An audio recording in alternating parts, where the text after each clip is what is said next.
not have an open floor item tonight, and we will not be taking comments from the floor. We have an agenda here. Copies are in the back if anybody wants to see the agenda. And certainly if people want to weigh in, they can contact individual council members or the office to contact council members. This is the opening portion of our comprehensive plan update discussion. And we scheduled this meeting a number of months ago to meet with our city planner, who is taking the lead on coordinating the activities related to the comprehensive plan update, the 2040 update. And there will be a series of meetings yet to come. We wanted to have a discussion to make sure that we were on the same page, and the planner was on the same page with the council. So as the council can weigh in,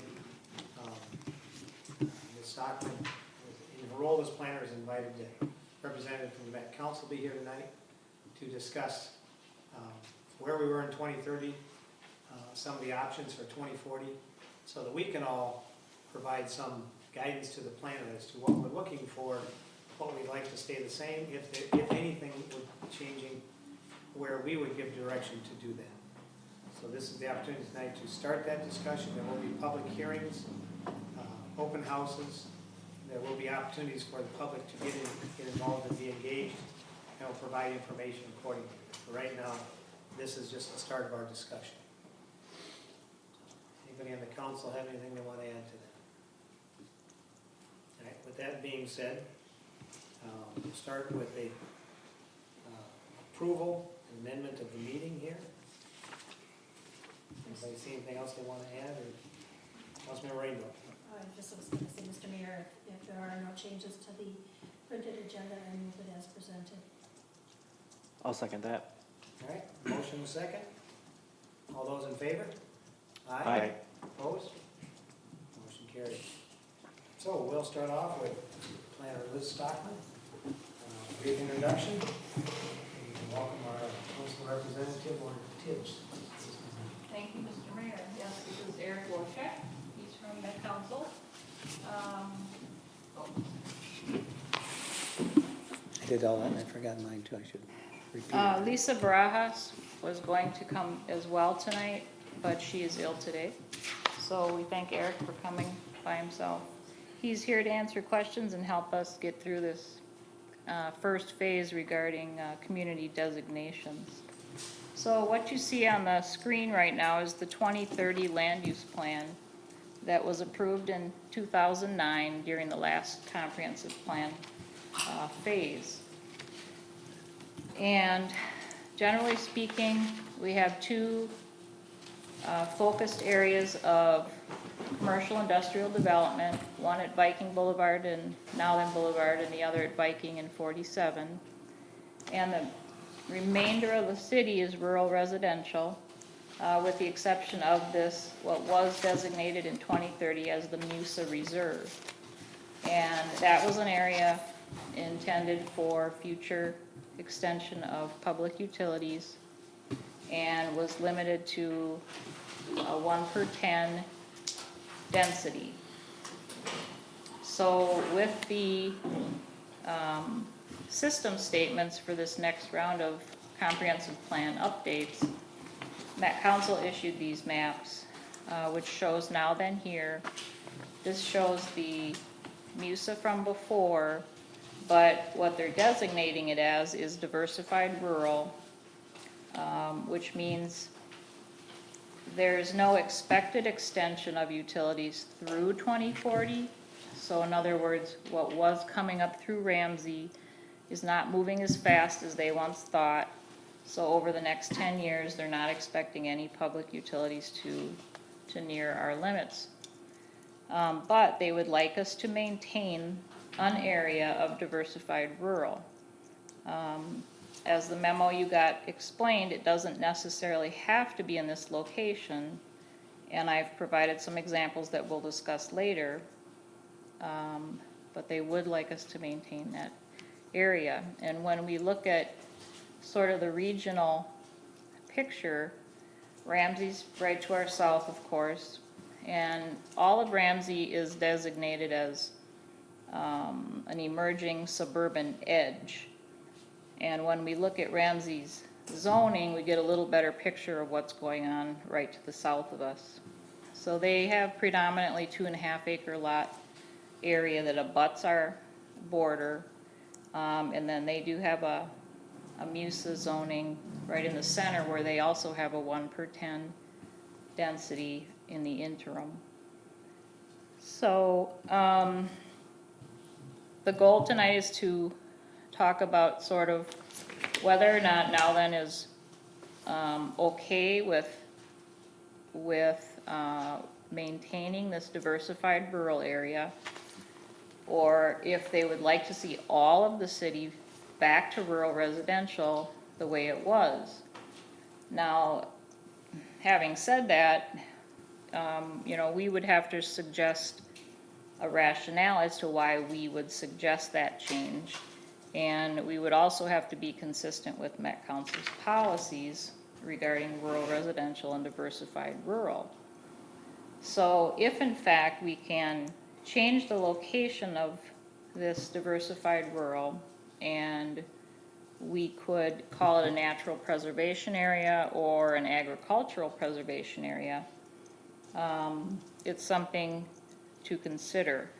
Now, what Met Council is looking for is just the long-term area where densities are only about 1/10. So, in other words, if we haven't allow everything to be split up with 2.5 acre lots, in the long term, that is not an efficient urban service area. So, because then your street spacing and all your lot sizes are not of a nature to efficiently extend services to neighborhoods that are sized that way.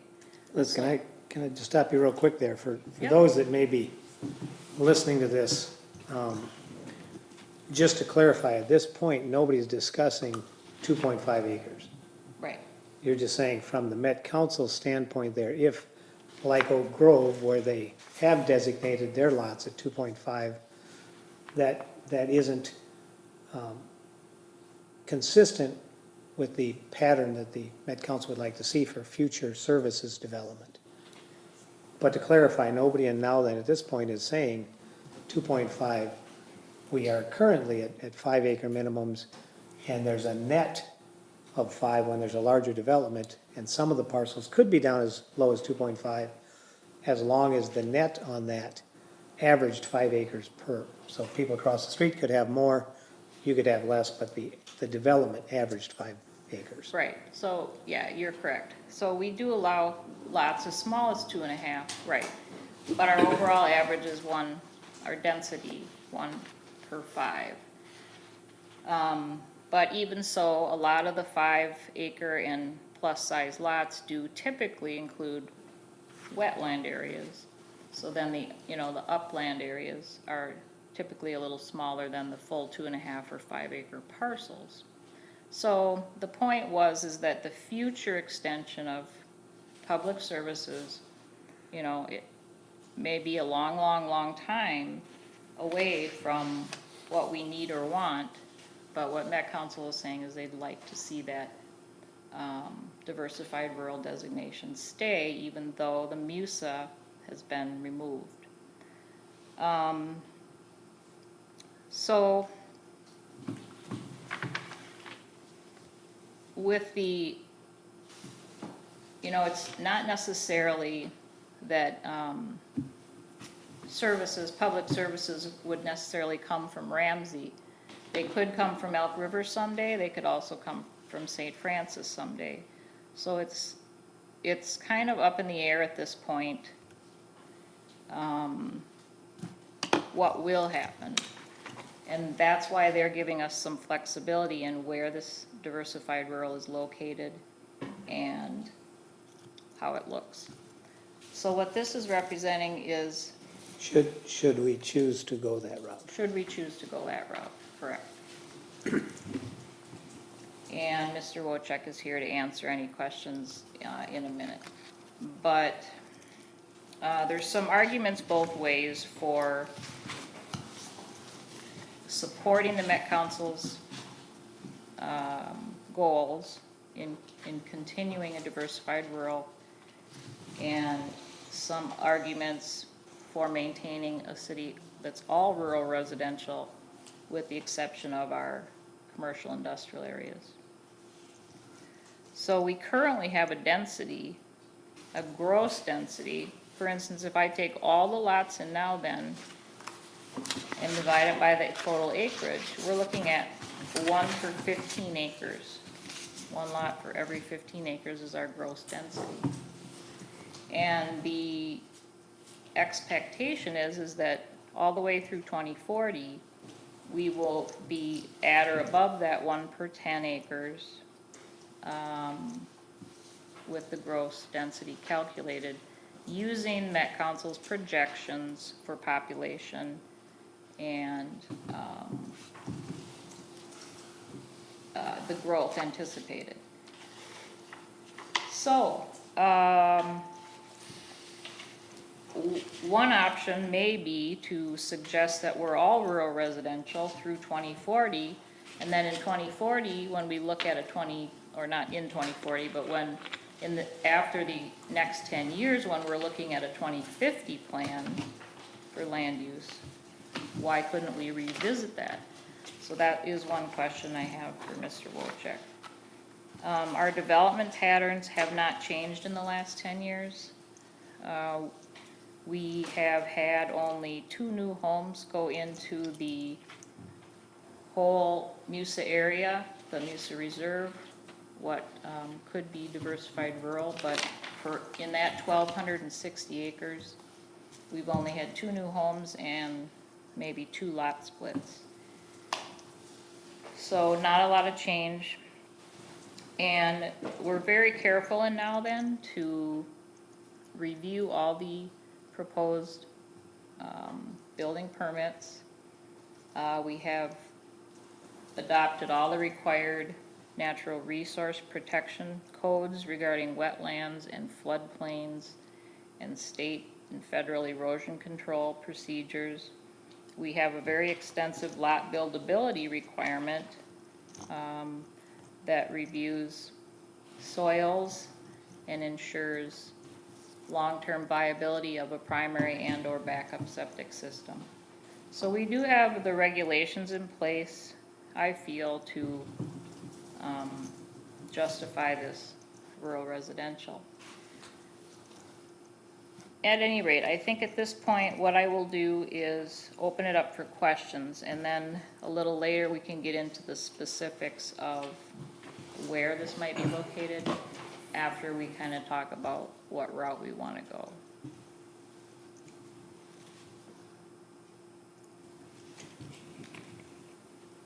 Liz, do you know when we changed from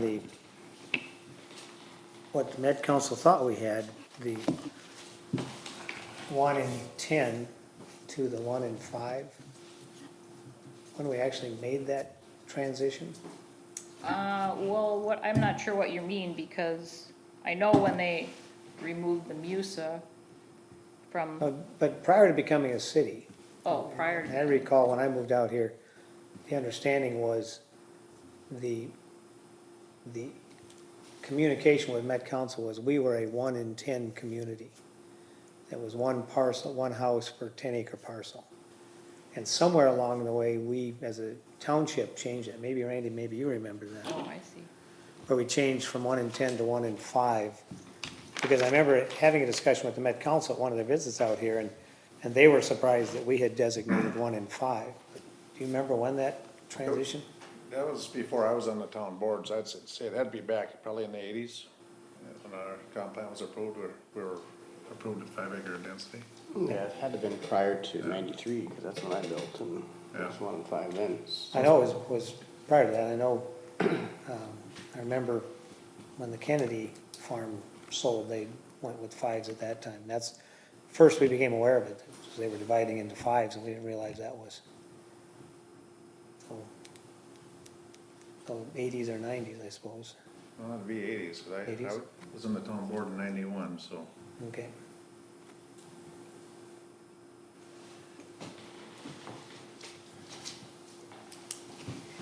questions for, from the council at this point, anything yet? And again, for those that may be listening in, these are all discussion points. No decisions are being made tonight. No decisions going to be made in the immediate future. This will all be things that we will discuss and present options publicly so people can weigh in on that.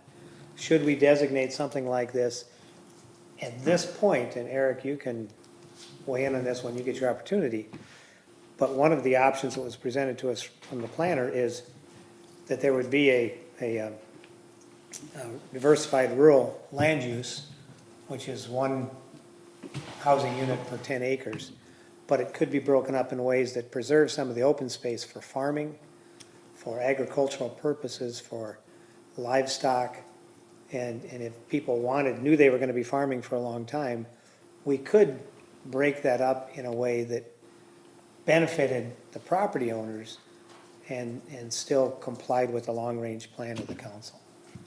Right. So as an option, nobody's saying this is what we're doing, but as an option, we would like to hear from those people that hold large parcels yet, that want to keep them agricultural for a while. Would this be something that would be beneficial? And again, it's all going to be reviewed in 10 years. So for the next 10 years, you'd like to see your land protected that way. That's an option to at least discuss. And It's one- not necessarily at this point in the 2040 plan for the Met Council, they're not looking to have sewer out in this area. We don't have the means to connect it. Now, what happens in developments around us, whether it's north, south, east, or west, will affect that in the future, but right now, there's no way to reach us economically. And Right. so, if we had a diversified rural area, it's not necessarily being preserved for sewage treatment or sewage coverage in the future, immediate future, but would preserve some of those larger tracts of land so we could still keep farming, we could still keep doing some of the agriculture things we're doing. Is that Right. a fair assessment? That is a fair assessment, and one thing to note also is that in 2009, when we adopted the last comprehensive plan, we went through a whole update of our ordinances and brought things up to date, and we actually added an agricultural preservation zoning district where property owners can request to be zoned ag preservation for long-term operation. We have had nobody step up in the last 10 years to do that, but it's also could be, through lack of knowledge or whatever. Yeah, it's something that could be communicated more broadly so people, especially as development pressures mount, it could be something people need to be made aware of, Right. just given the option. Well, I guess maybe I will just kind of run through these three options then, and the one that you're looking at is example one, which would be very similar to the 2030 land use plan that was adopted back in 2009. The difference is we're not showing this boundary as a MUSA boundary. We're simply calling it diversified rural or rural, basically rural residential interim. And we've removed the 80 acres in this location where we had a comp plan amendment recently. And this is now all rural residential here. And we recently had a subdivision approved there. Everything else is really the same, so one of the questions is, are we going to replace commercial industrial land that we removed here? Are we going to add it anywhere else in the city? May it be up along the industrial park or elsewhere? We still have some vacant land over here along 47. That's quite a bit of vacant land, actually, that's not been developed. So this is example one for the diversified rural. Example two would be a situation that looks like this, where we might focus on natural resources along Ford Brook and take some of the bigger parcels in this area where development would be limited to 1/10. So if there were currently an area that was developed that were more intense than that, there would be no future splits in the interim. This does extend up through, including, and kind of around the park in Morton Farm Preserve. It includes an area of oak forest and special species that were identified by Anoka County Biological Survey, and another small area of native forest over in this area. So this option follows Ford Brook. It goes up into here where we have extensive wetlands and specialized forest, and then kind of abuts this Volunteers of America property up in here. So it continues the brook and then ends over here at Goose Lake. Option 3 is more of a agricultural preservation option. And this option includes much of the sod fields in the western central part of the city and up through, again, what is fairly undeveloped land and very spotted with wetlands up in this area. And includes up through Burns Lake, and I know there's this property owner up here uses this large parcel primarily for hunting. So those are the 3 options. If you have any questions for Mr. Wojcik, or maybe at this time we could allow Mr. Wojcik to comment on some things. Liz, before we do, those are 3 options. You also had mentioned that it wouldn't necessarily need to be contiguous. Is Right, that correct? that's correct. So if there were landowners that wanted to keep their area agricultural that weren't in this option, there are possibilities to take some of that and say within this, if you'd like to designate your land this way for the next 10 years anyway, Right, there are options to be considered. We could have that discussion with people before we make any final decisions. we could, yeah, or we could come up with our own option 4, right? Some variation. Yeah, I think you'd certainly want to have the large property owners involved in that discussion of option 4. Right. I have a, Mr. Mayor, Councilmember Rainville. I have a question in this document.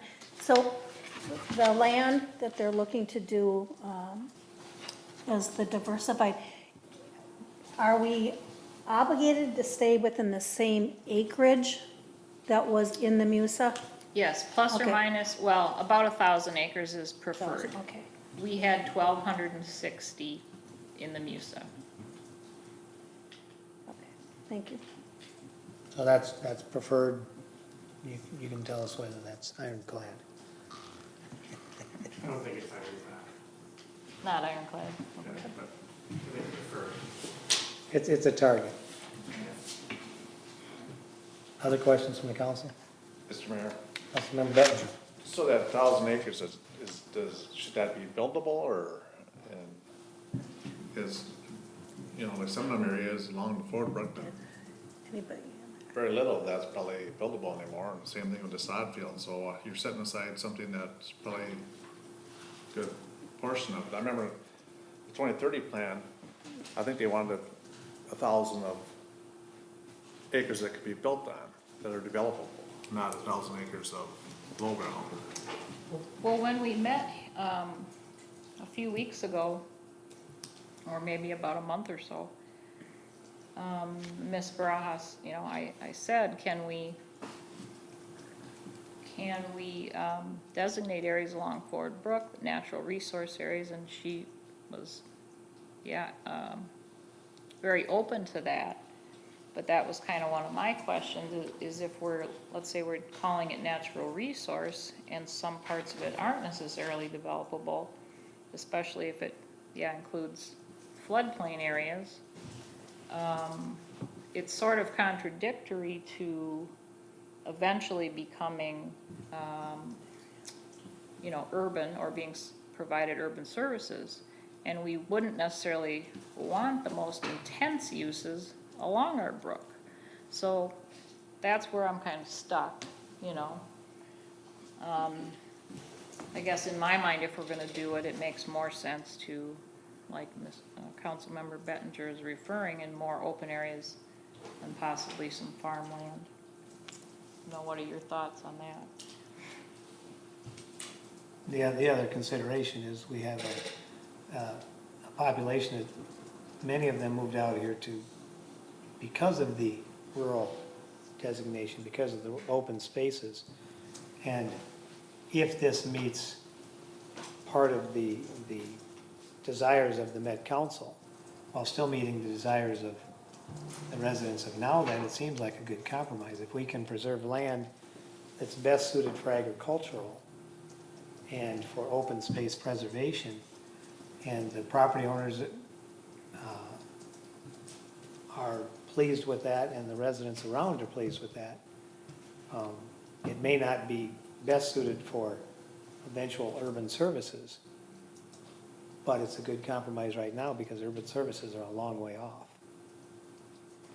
And again, this plan will be reviewed every 10 years. We can see where we go from there. But I do know that there was some discussion when we first, 10 years ago, discussed the urban services in the southwest corner. The reason that was left out was because it wasn't conducive with all the wetlands down there to potential sewer lines coming into there. There were not as many attractive sites there for the council's designations.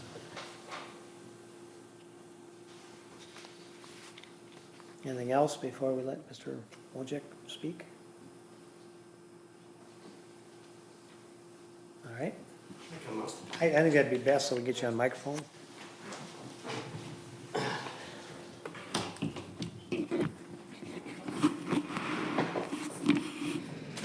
Great. Well, I guess, first off, I just want to say thanks for inviting me out again. I think it was... Liz, could you put that over to his pad, maybe? Oh, you can move it around. Great. I think it was a couple of years since I was out here last time. Does that sound about right? 2 years? I think 2 years. I don't know. It's been a while. Yeah. No, but, anytime we get an invitation, we'll come, so bear that in mind. I think the nice thing about this is Liz has really laid this out very clearly in terms of, well, the issues and the designations and also the different sorts of options for the city. And I'm quite happy to try to do my best to answer questions you might have. I think some of the things you're kind of considering would certainly satisfy, the policy side of what we're looking at.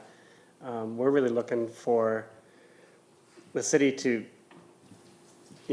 look at preserving some of the land that these lower densities, given what policy's saying. I think that there's a good chance that, urban services are probably a ways off. We have to be realistic about that. But in future, it's nice to think that there could be a possibility of connection. Though I think because the Muse has been removed, I think to the mayor's point, I think we can't really, and to your point, we can't really expect the city to be looking for developable 1,000 acres of developable land necessarily. So really it's more looking at areas where you'd want to preserve agricultural uses, open space, and perhaps looking at natural resource protection, with a possibility of maybe in future there being urban services. But again, that shouldn't be your driving factor in terms of how you break it out. Do you have any questions about anything from my side? I think that it was, it's important to make clear, we're a little gun shy here whenever we hear Met Council. I know. And you know, people are still with the MUSA designation. I think there's been a lot of sensitivity to that. And so to hear you say that it doesn't have to be buildable land, that we can be looking at preserving natural resources, open space, and agricultural, that's what most people moved out here for. The open space, the preservation of what natural resources we can have to the benefit of all residents, and certainly to continue the agricultural usage. So to hear a representative from that council reinforce that, that's encouraging to us. It makes for a better partnership. Those people that were in the MUSA area that thought they may want to develop their land and found out they were going to be limited, you know, that was, you know, for them, many of them, their retirement income. And they were planning on their 8 for 40. And so, you know, there was some tension at that time. And so, you know, reiterating that the MUSA designation is off in the 2040 plan, and that what we would look at the designation of the diversified rural could be to the benefit of the community and still meet the policy goals of the Met Council. Yep. And that's what we talked about with Liz as well, is that we want to make sure that we work with the city on this and that you find an outcome that works for you, but can still meet that policy outcome, which I think is very possible. And we have an opportunity here with the 3 draft plans that Liz has presented as options, and a 4th one that we could create to work with our residents to say this is most enthusiastically supported by residents throughout the city. So I think that's certainly helpful as well. So. Council, other questions? Mr. Mayor, Councilmember Bettinger. I think you need the 4th option in there of just staying 5-acre lots across the board. It's one of the options, so just the 3 that were presented here. I think that Liz did mention in there that one is to not have any diversified rural and just have rural residential everywhere, 5 acres everywhere. You're correct, but I just keep hearing these are the 3 options. There's a 4th option.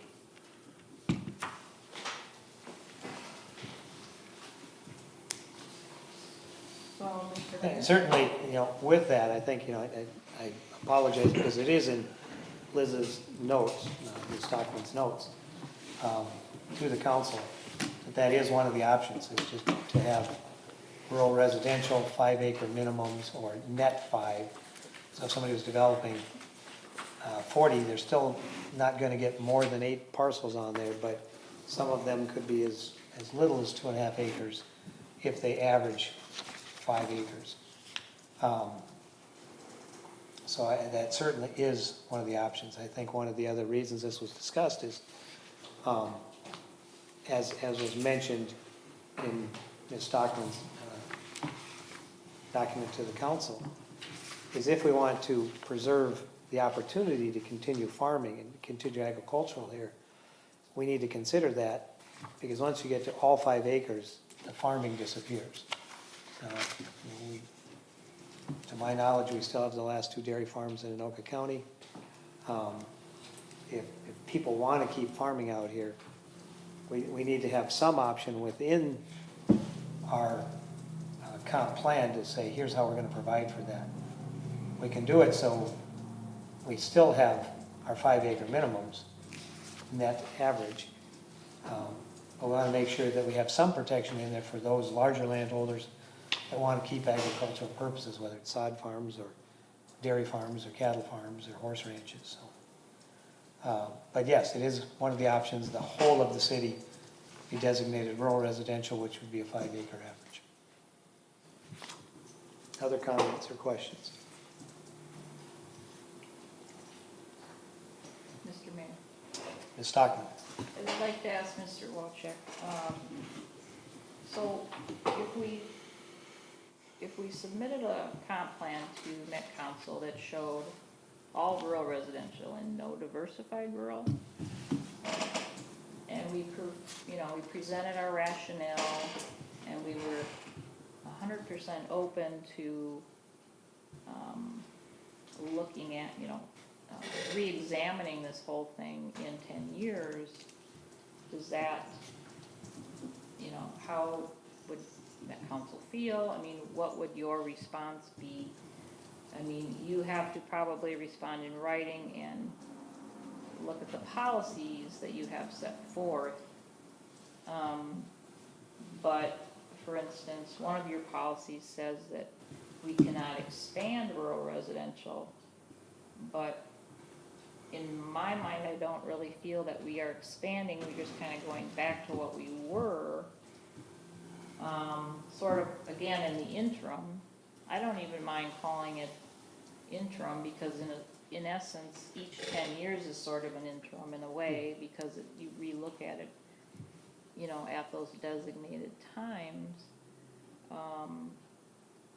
But maybe just kind of just describe what the process might be, or maybe why you would be opposed to that.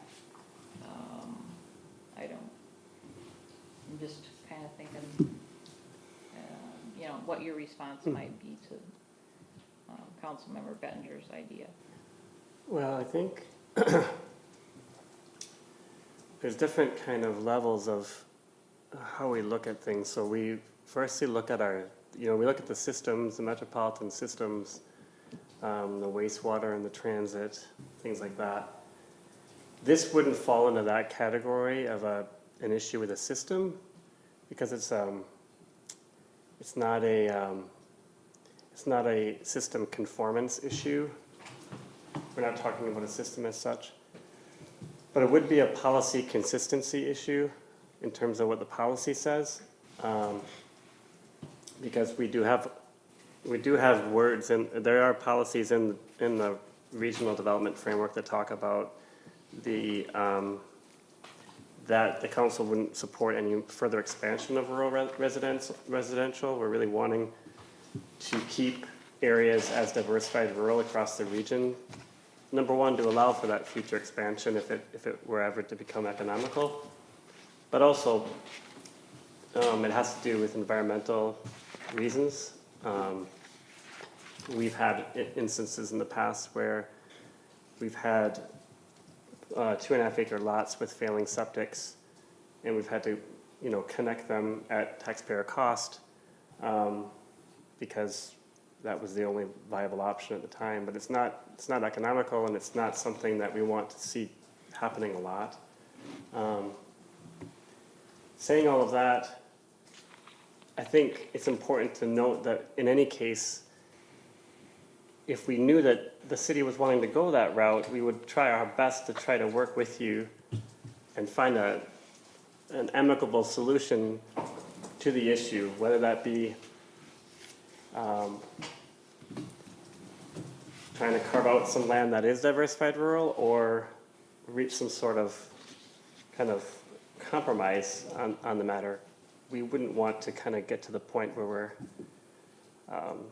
not communicating on it, I should say. We don't ever want to get to the point where we're not able to kind of work it out and have to go through the court system or what have you, because nobody really benefits from that. But I mean, it's important to note that we would view that as a policy consistency issue if the city were to go back to rural residential. You did indicate that it, may be kind of a waste of our time, but that you didn't want us to go backwards, and so sort of in your mind, going back to that from diversified rural to rural residential is kind of going backwards. But would you then possibly consider less than 1,000 acres? You sort of indicated earlier that might be. I think that's a possibility, but again, I think that's something we could work with the city on if we could probably reach some mutual agreement on that. Like I said, I don't think it has to be a hard and fast 1,000 acres as such. It kind of depends on what the city decides would be appropriate land. I think, if Okay. that The 1,000. designation that we would present saying, here's our reasoning for what we're proposing. Yeah, because I think the problem with 1,000 acres is that it doesn't make sense to choose an arbitrary number when it might not really connect with what the city's got on the ground. Not every city's the same, so, we have to respect that. I think But just to clarify, so when Ms. Stockman said that what we perceive as going back to what we had before the Met Council imposed the MUSA designation. You're not necessarily, what I heard you say is, you don't see that as going back to what we had, you see it as going backwards from where we are. Speaking for the Met Council. Yes. And, but within that, there's some flexibility to say, it's not a hard, fast 1,000 acres, we need to work together to see what makes sense for the city and is consistent with policy. Reiterating, nobody's talking sewer or those types of costs connecting up to any services at this point. Exactly, yes. And I think the 1,000 acres really comes from, you know, a reasonably sized area where sewer and water can be extended efficiently, and you have, you know, 3 units per acre is sort of a suburban size. But, yeah, I think you could. And that criteria is not really on the table at this point, so Right. the discussion is more creative than that. Right, exactly. Mr. Mayor, Councilmember Bettinger. why 10 acres instead of 5 acres? I've seen many lots in Ramsey and Blaine and all over that are 5-acre lots and sometimes even less. Get redeveloped into urban with city water, city sewer. I mean, they already had a house and stuff on it. They get redeveloped into 30-acre lots. It's cost effective. Developers and builders do it all the time. So why can't we just develop like we have been at our 5-acre density, and when Met Council really wants to bring sewer up here and it's coming, then we can look at where we want it. And if we were to have it here someday, this is just my opinion, but it should be coming to our downtown area, and that's where you build your core. You build your downtown area. That's your center of your city, that's where your main businesses are, that's where your high-density housing would be someday, and the rest of it you keep rural. That's what the city of Ramsey's trying to do now. They're trying to build a downtown area. I mean, if you're gonna have it, you should plan for it today. Say that that's where it's gonna be. You don't really want it out, otherwise where the Amuses area is set aside now, that's gonna move your downtown and all.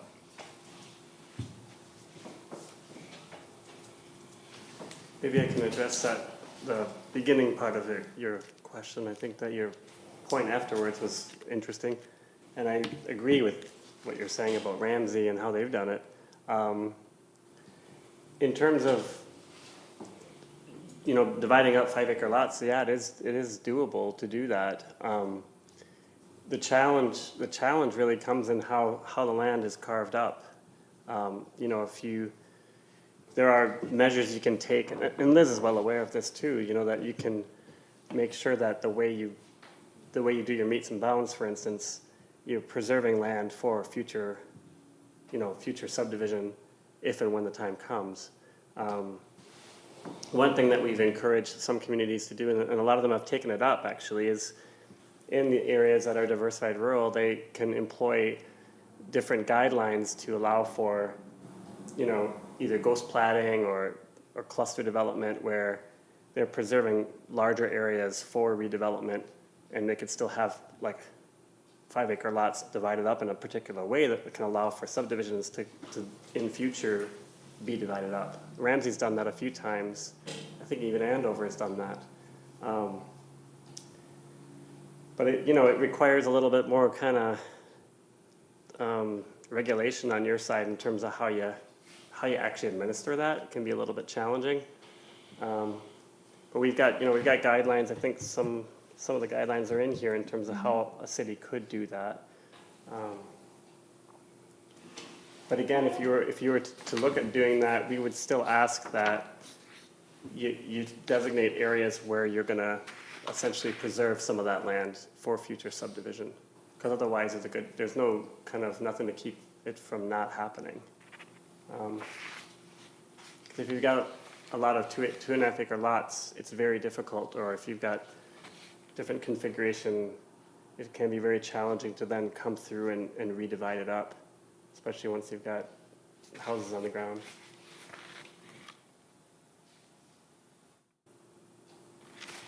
But in terms of where you put that, again, that's, if the city wanted to look at doing something more central, I mean, that could be a possibility. I don't know how that would look, or if you've obviously looked at some of these options, and what's most viable, but. Yeah, my comment regarding that is that if it is more central, then you've got the line that comes in from somewhere, whether it be north, south, east, or west, and then you get everybody that wants to jump on board, you know, along that line. And it tends to kind of grow and grow and grow. So I think it's hard to have a more central area that's surrounded by the rural. I mean, I spoke a little bit with the city engineer about this topic as far as future services. And his real thought is that the easiest extension, at least at this point, although we're not certainly considering it at this time, but physically speaking, the easiest extension would come from St. Francis. Right down to 47. And St. Francis would love that. Because they have way too much capacity in their system. Yeah, yeah.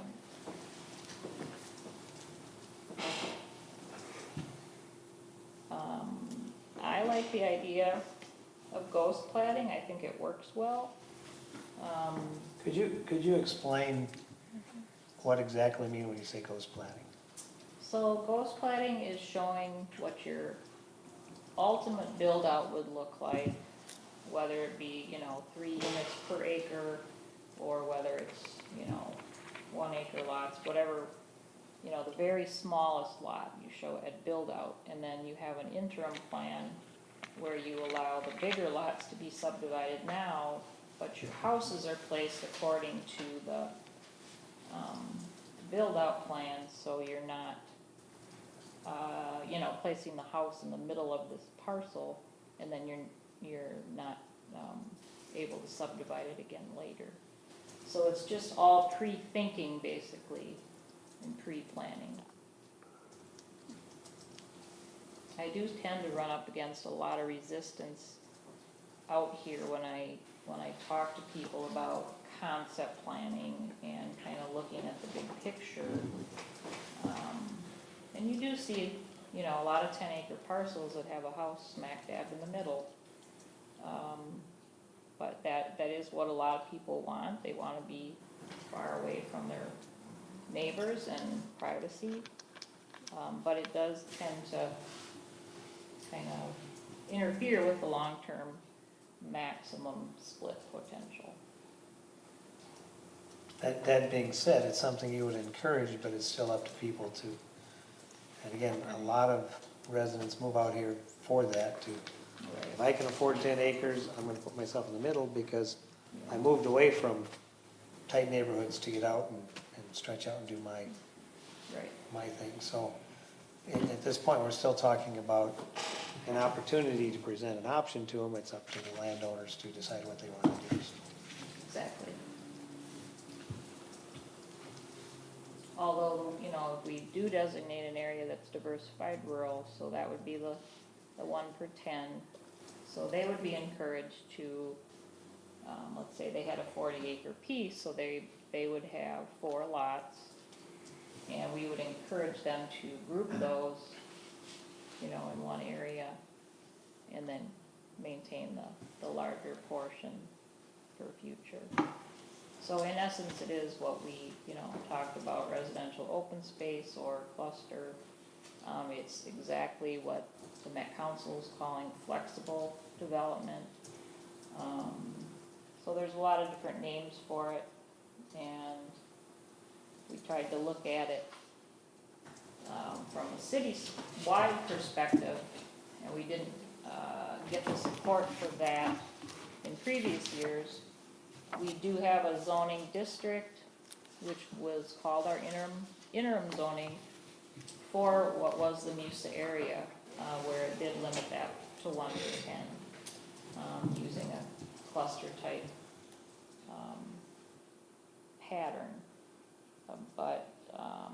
So in some I ways. think it's, cluster's always been a hot button word And when that preservation, open space preservation came up, I think that was one of the things that people were most against. And when I talked to residents, part of it was the idea that the flexibility of allowing landowners to preserve natural resources or farmland or open spaces.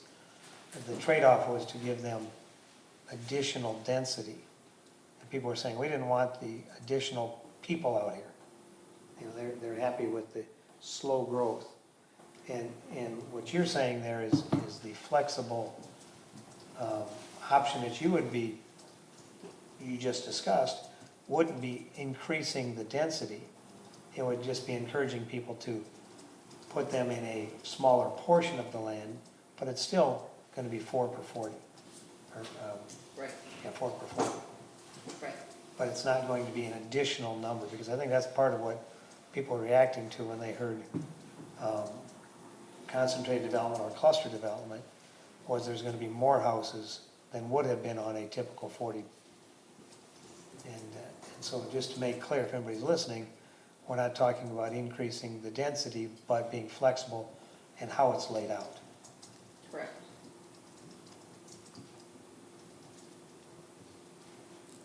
Other questions or comments? Mr. Mayor, Councilmember Bryan. I think part of the challenge is we do have a different type of community out here where we do want our open spaces and we want our house in the middle. Most of the time when we, at least as far as I understand it, most of the time when you're developing, it's not because, or splitting off lots, it's not because I want to be able to get as many houses as I can in this parcel. It's, my kids want to build out here and they just want a little piece. I'm a perfect example of that. I did exactly that. I've heard, we've had it come up, it's like, well, yes, if we did this ghost platting, well, then you can get 2 or 3 more lots in this spot. Well, I don't want to do that, I just want a spot where my kids can build their house.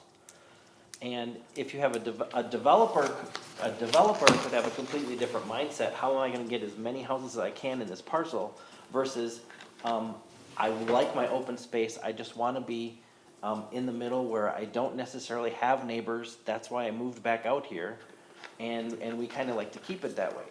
I have a challenge when we talk about services. Nowthen's in a kind of an interesting spot where we're not getting services from one spot.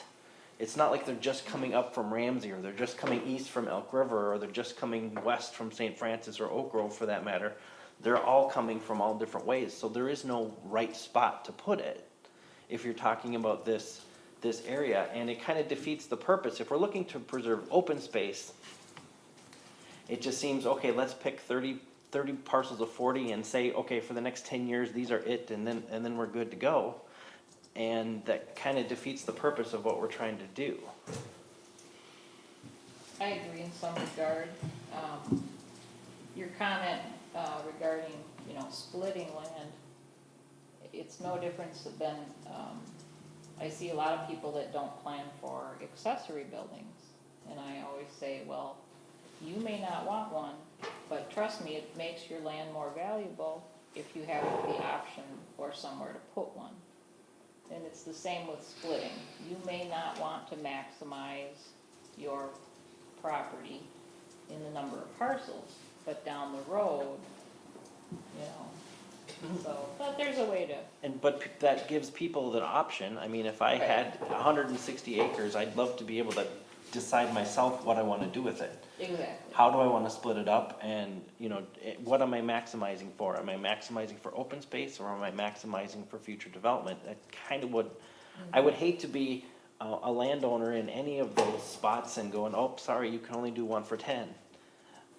When it does, so wherever you pick, it's like, well, if you're in a community where you have a farmer who's potentially going to be selling in the next 5-10 years, now they're going to, oh, well, I don't necessarily want to do that now. Right.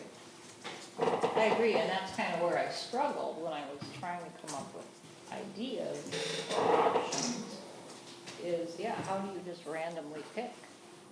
I mean, in some respects, it's not random because we're basing it on physical characteristics, but in other respects, we have, for instance, a lot of natural resources in this city, I mean, the creek is probably one of the biggest, but, yeah, farmland scattered all over, so if we, I don't know, it is tough. Mr. Mayor. Councilmember Bettinger. You know, I think, you know, everybody was happy when we were 5 acres density across the board. And if we had a commitment from Met Council that sewer was coming out here sometime in the near future, then I'd say, yeah, we look at it differently. But right now, they're saying not till after 2040 or if ever. We don't even know if it's ever gonna come. So why, I mean, you're talking, some of this is people's livelihoods, their retirement and stuff that you're messing with. And, you know, if you guys can't commit to something, why should we? You know what I'm saying?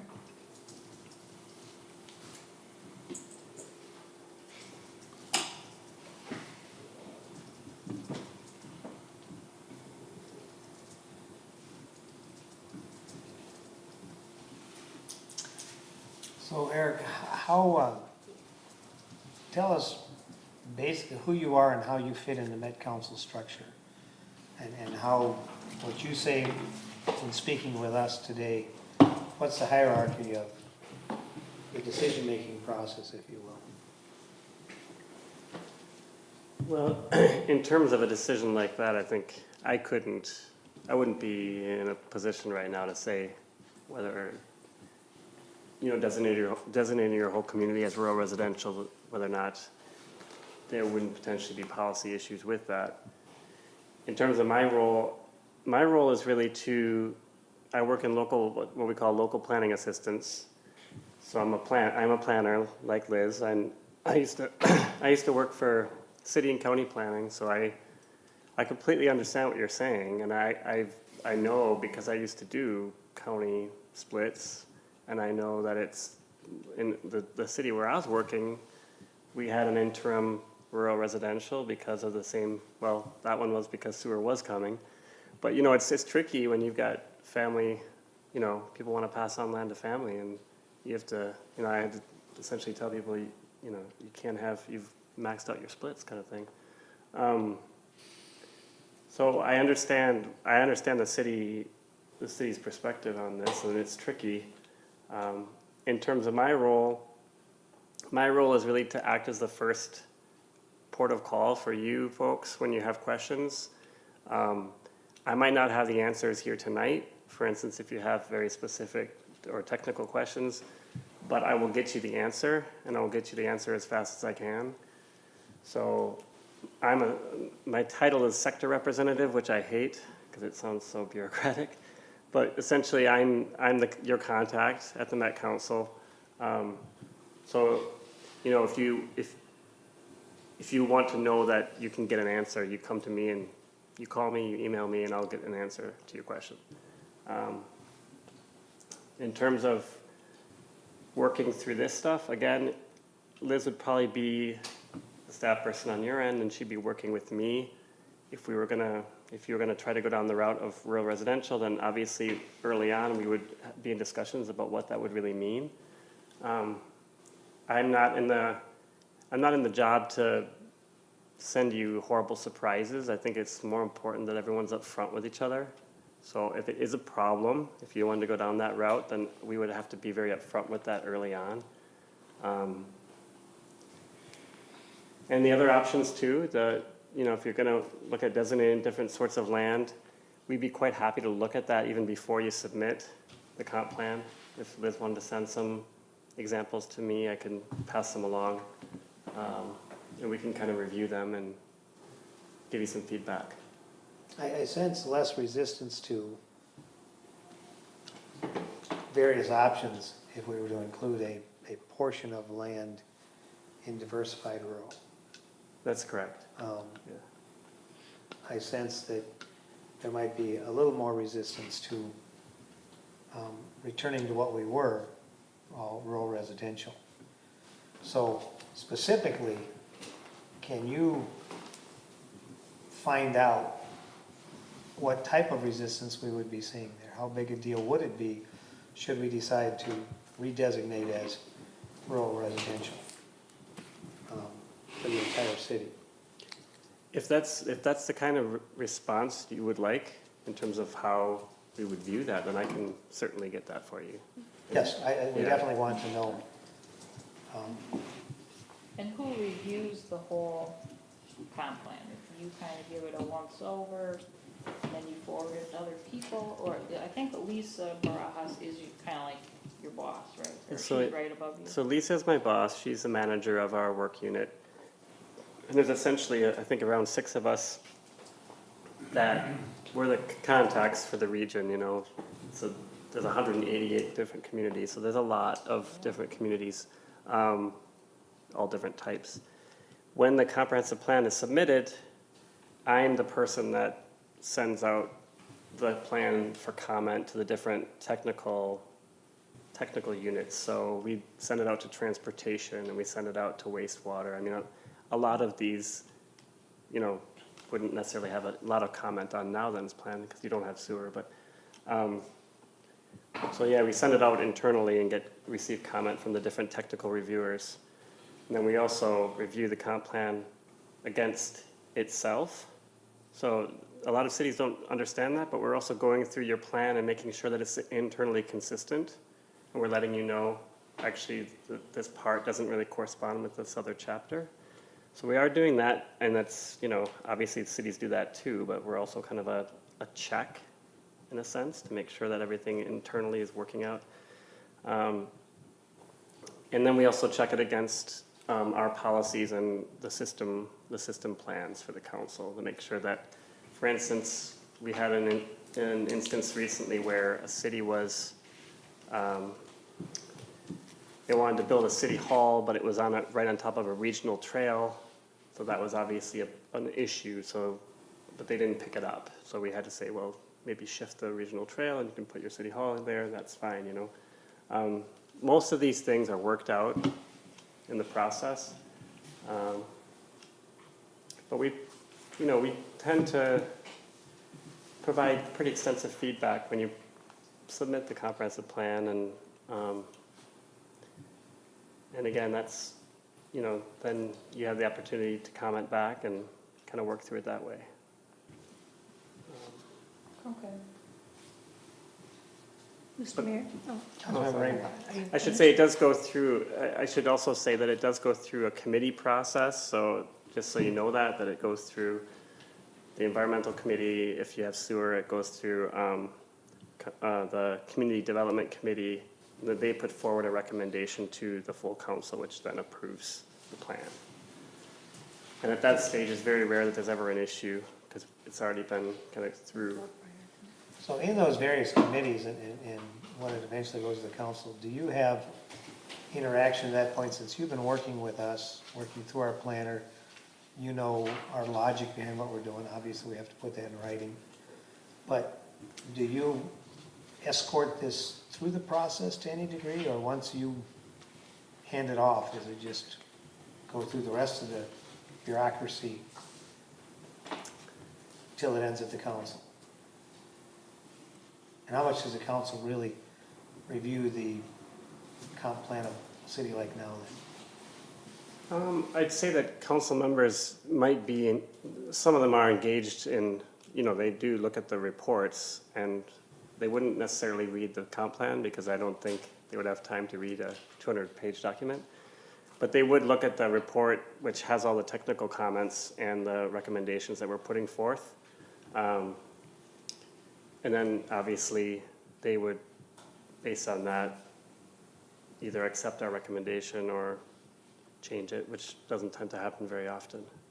And it's usually the case that the report that goes forward, your comprehensive plan would be such that it's, you know, be pretty finished and kind of complete. And we might have a couple of things in there that require changing, like maybe the forecast wasn't quite right, so we've worked with you to request a forecast change, and we just ask the city incorporate that when they adopt the plan. It's usually minor things like that. Any major issues tend to be flagged early, and we would, if there's a system issue or a policy issue, we would let you know before it ever gets down to that stage. We'd have that discussion before we submit a final draft. Yes, correct. Yeah. So let me, again, for people that, because we've had some discussion about land use in recent months that have gotten residents more attuned to paying attention to what we're doing. And so when somebody hears we're sitting down with a representative from the Met Council, there could be the question is why? Why are we doing this? Why are we submitting our plan to the Met Council for review and approval? And I think we need to address that statutorily, or we are required at this point, not only to submit our draft plan to the Met Council, but to our neighboring communities and entities that all weigh in, from school districts and transportation issues, that our plan will affect interaction with theirs.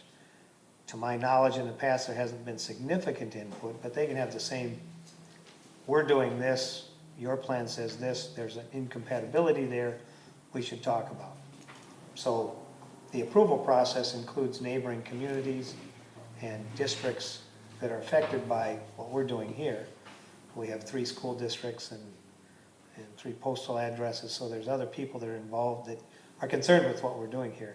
But legally, because of the structure we have right now, we do have to submit that to the Met Council for their approval before we enact it. Am I expressing that correctly? Yes. And I would maybe add to that too. When I go out to communities, we do get questions about the Met Council's authority and the Met Council's role in all of this, and all of that is in statute. It's important to state that you know, I'm not out here to make things up or make up requirements. It's in statute, and you know, that's, until that changes, that's the way it is for now anyway. But you know, Councilmember Rainville. I think one of the things that the residents have a difficulty with is, with the Met Council, is when you're an appointed body, and majority of the services that you provide, that we pay for, we don't benefit from. We don't, you're not interested in any housing in our area because we're so, we don't have the density. Public safety, we don't see the police, the transit police. We don't have the airport here. We don't have anything with parks and open spaces. Transportation-wise, the closest we get is Ramsey, and that's the North Star train. And I ride the North Star train. But I think it's hard for residents to have an entity come in and tell us, this is what you're going to do because we think this is best for you. But yet we never, we don't benefit by any of the other things that the Met Council is responsible for. And I understand it's by statute, it's, you know, it is, or you're governed by the legislature and the Senate. But I just think it is hard for residents to look at an agency telling us what to do with our land, when it is, it's our land, and we don't see the benefit of what you think should be occurring on that property. Mr. Mayor. Planner Stockman. Well, in essence, you know, what they're doing is the same as what the city's doing, just on a different level. I agree, you know, with housing, we don't have affordable housing necessarily, and there are various aspects of it that definitely don't come into play now then. Parks and Trails actually is one that they do look at, because we have regional trails here that go through, or are planned to go through now then. But yeah, I understand it is difficult, but if you think about long-term, you know, a very quality, you know, suburban city, you know, I don't really want to name names, but there are those that are well-rounded, well-designed streets, plentiful parks and trails. I mean, the things that people desire those communities were planned for 40 years before they happened. And that's just, I mean, that's kind of the whole goal here. And- But, yeah, I know, I get your point too. Yeah, and Mr. Mayor. Councilmember Rainville. And I understand that, and if you don't plan, you don't know what you're gonna end up with. But it is hard for people to, have to sit and be told what to do, especially when you may be looking out 40 years. I'm 62, I won't be here in 40 years, so, Or if you are, you really won't care. yeah, I really don't care. I won't know that I'm here. So it's just, it's difficult for people to have that being imposed on them. But I understand planning, and I understand, it's no different than people in their own homes. They have a plan on where they want to be in 15 years, But it is hard. It's an appointed body, which we have no control over, and that is hard for people. Well, I think that's why we want this to be as collaborative as possible. I think the key question is, if we choose to redesignate, as we were before the Met Council came up with the MUSA designation, to be rural residential citywide, and what is the Met Council going to say about that? Because we want this to be as collaborative as possible. We want the residents to be able to weigh in on how they'd like to see the development go, and what, especially those that have large tracts of land, what are they thinking to do with that? Are they thinking this is going to be a sod farm I'm handing down to my kids? Or as soon as I can, I want to sell this off into a development? We need to know what feedback we have there and how it fits a collaborative plan. And because we don't have the same pressures, even though by statute we need to submit our plans for approval to the council and to other entities, we can do this in the most collaborative way, because we're not having transportation issues imposed upon us, or the incumbent policing that goes with that, or sewer, or any of those things that right now. There may be regional trails that are coming through or designated in this area at some point in the future, but most of what the Met Council is concerned with doesn't affect us and won't in this next 2040 plan. So a minimum of 10 years out, and actually this is a plan for 2040, we're in 2017, so it's a long time before anything is imposed upon us. So how can we find out what will be, so we can be most cooperative and collaborative, and so we can communicate to our residents, if you're looking for something like this, here's how we do it. If you're looking to oppose something like this and want something else, here's what it's going to take on our part to make that happen. So I think the big thing right now is communication. And when the Met Council name comes up out here, most people have a reaction to it, because we came out here not to be Minneapolis, not to be St. Paul. If we want to move down there, there's plenty of townhouses, there's plenty of condos to move to. We moved out here for different reasons, so we want to make sure it's understood. The residents of now then have that independence, and they moved here for that reason. So how do we make this not a fight? I agree with that. Right, other comments?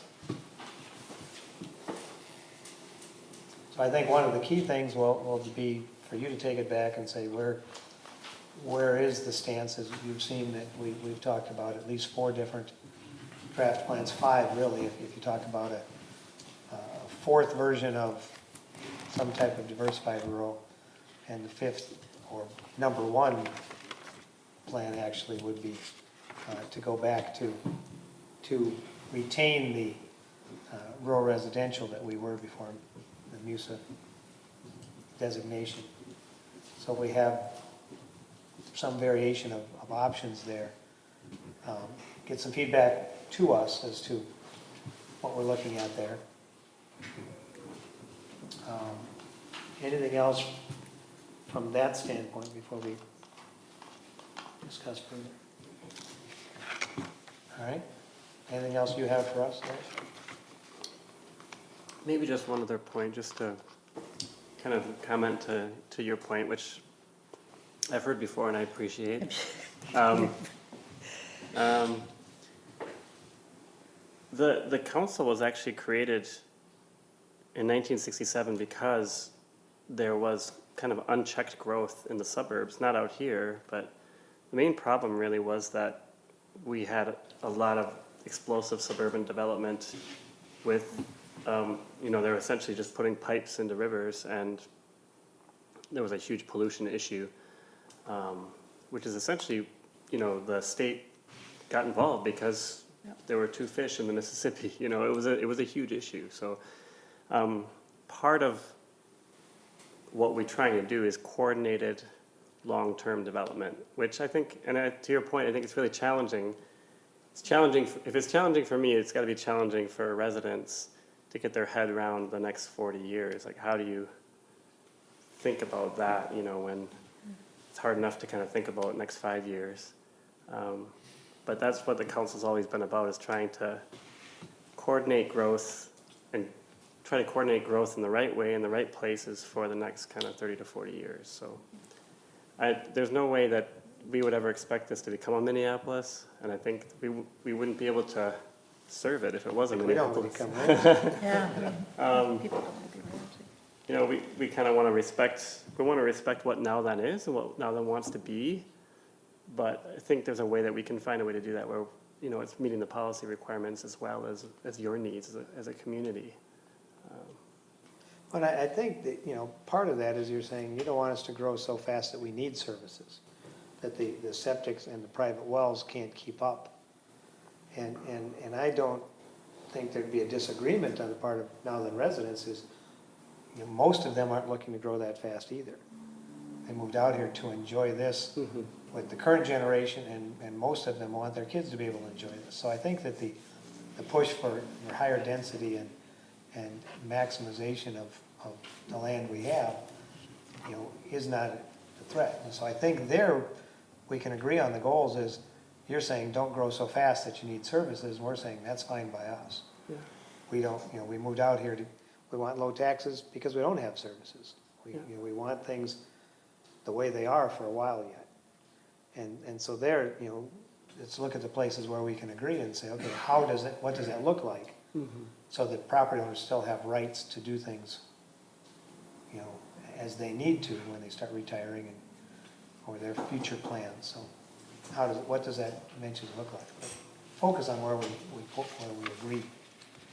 Start there.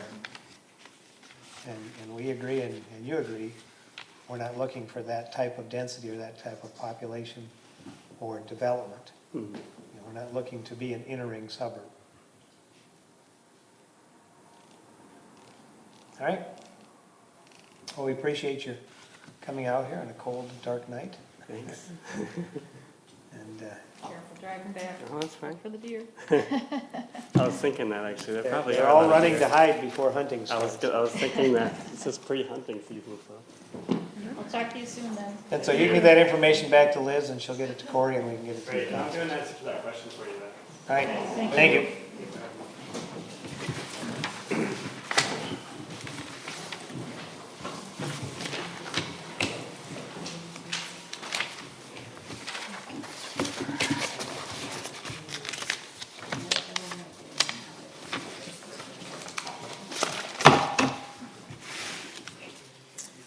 All right, so the original intention of this was to make sure that as Liz moves forward with her work on the update, that the council has had a chance to weigh in and guide Liz so that she's moving in the same direction that we are in agreement on.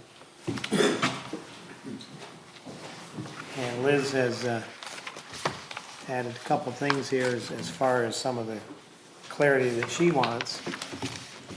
Item number 1 being in C there, do we intend to replace the acreage that was lost to the commercial designation that was changed back to residential, rural residential, over here on the Ing property. So there was 80 acres there. There is a house currently and 2 houses planned to go on that 80 acres at this point.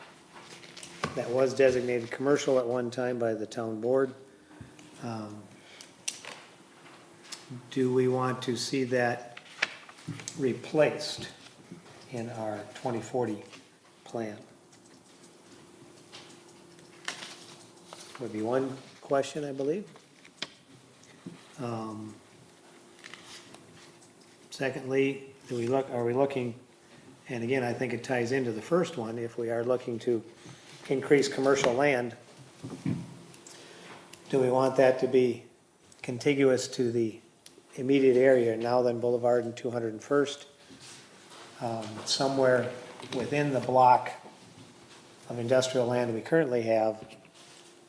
Do we want to establish something there to go north, south, east, or west from basically 5 and 22 here? The industrial park we have, and then she put on there discussion of 181st Avenue, which was discussed earlier this year, down in the southwest corner, a non-contiguous designation of industrial, commercial, retail opportunity. So I think before we send Liz on an expedition to see these things, we need to decide as a council how much we wanted to put into that. The other part is she's got in here reviewing the natural resources and land use section. I would say, what I would like to ask Liz is, based on the 2030 plan that we all have, what do you see, other than this commercial designation, what do you see as being a significant change that you would think in a 10-year update here we should be looking at? I don't really see a lot of significant change based on what I hear on a weekly basis and kind of what we've discussed briefly. I think the number one call I get is regarding lot splits, just for family or, 1 or 2 lots at a time, and then where, industrial lots. Industrial, right now is the big question. And it's funny, how long those lots sat in that commercial park, but there was a big kind of run on calls for the last 1 or 2. So at any rate, but as far as parks and trails, I think the park and trail plan is pretty much still valid. Certainly contain that in here. The only other outstanding question is the frontage road situation, and that plan, which is currently part of the comprehensive plan, would be added in its, the maps would be added probably with summaries of the different quadrants is what they were.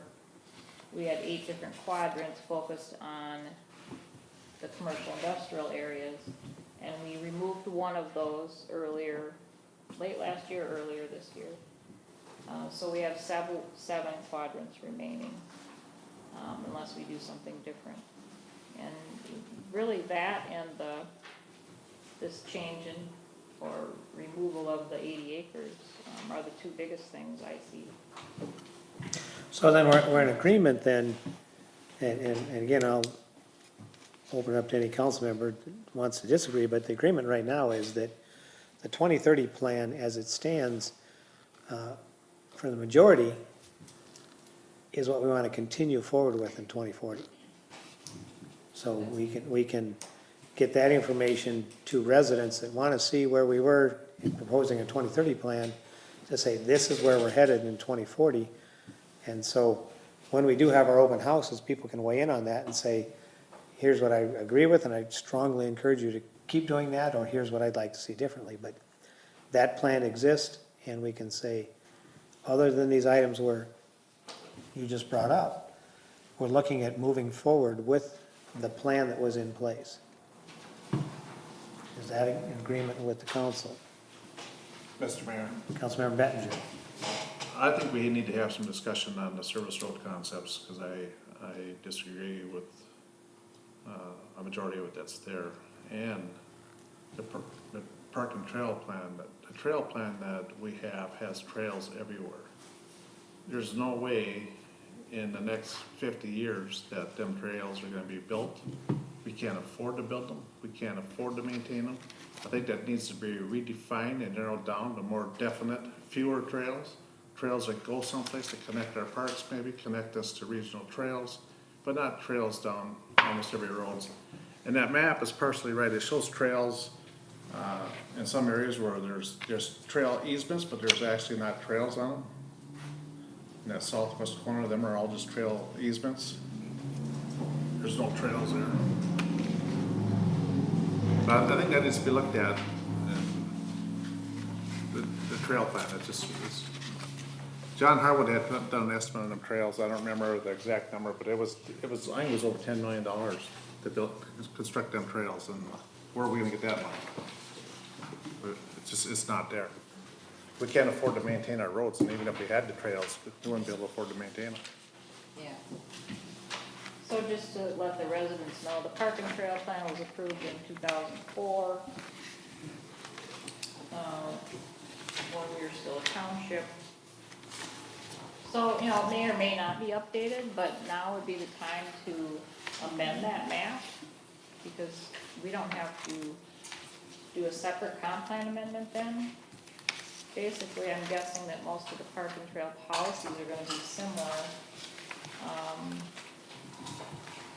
With the exception of, you know, our ordinance currently requires an additional 20 feet of easements in certain situations for trails. So we may have to relook at that kind of after the comp plan is adopted. And there may be some other minor changes to make based on comp plan adoption, but yeah, I would agree with that statement to some regard. There are a lot of trails shown. I think, though, that the comprehensive plan as presented, the two lines on park and trail system policies are implement the planning strategies and policies of the now then park and trails plan as may be amended.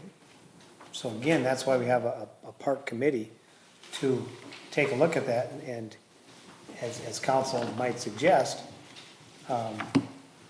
amend that plan.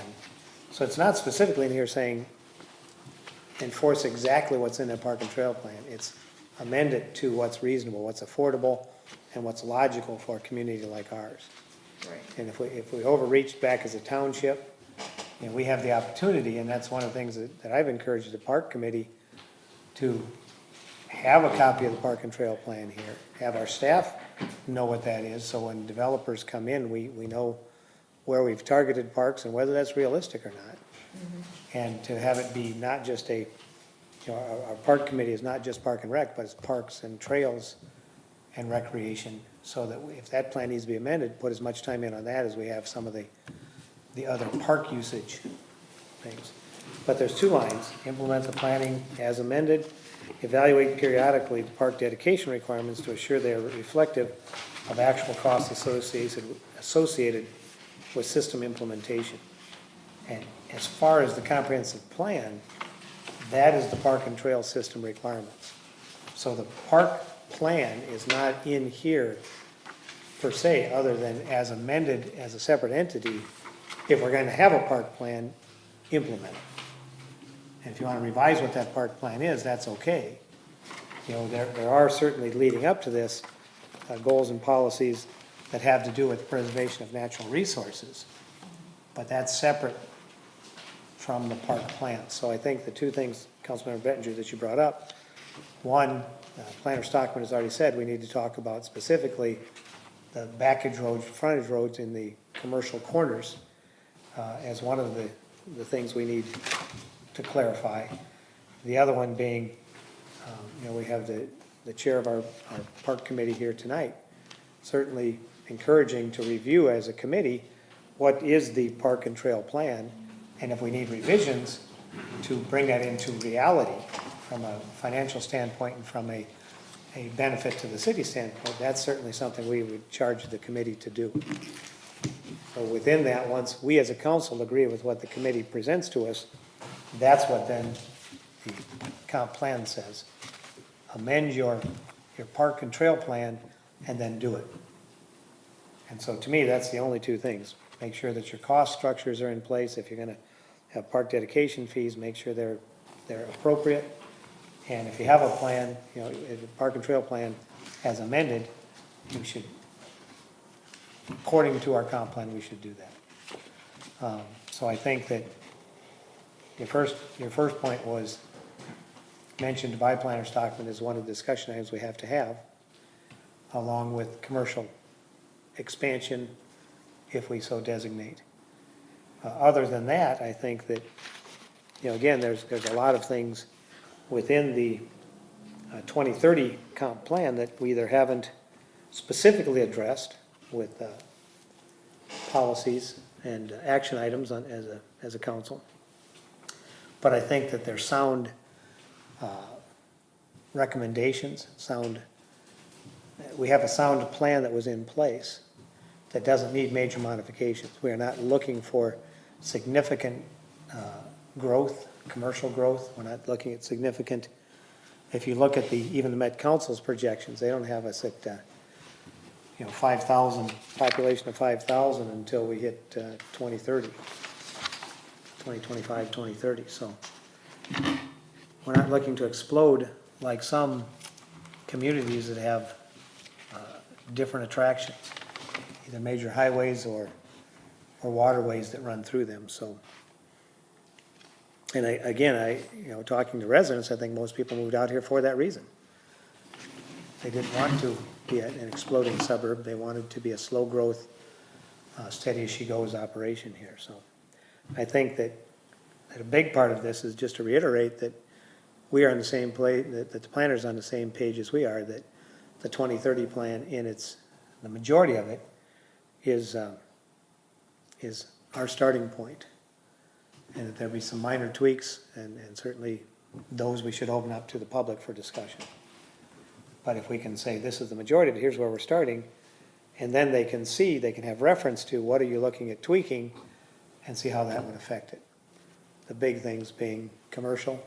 People are going to want to know what we want to do with commercial, anything that's not contiguous to our current commercial, and specifically this area. Do we want to expand the area in downtown now then here? Is there want to be any further discussion on the southwest corner of the city? And then, as you and the planner mentioned, Mr. Mettinger, is the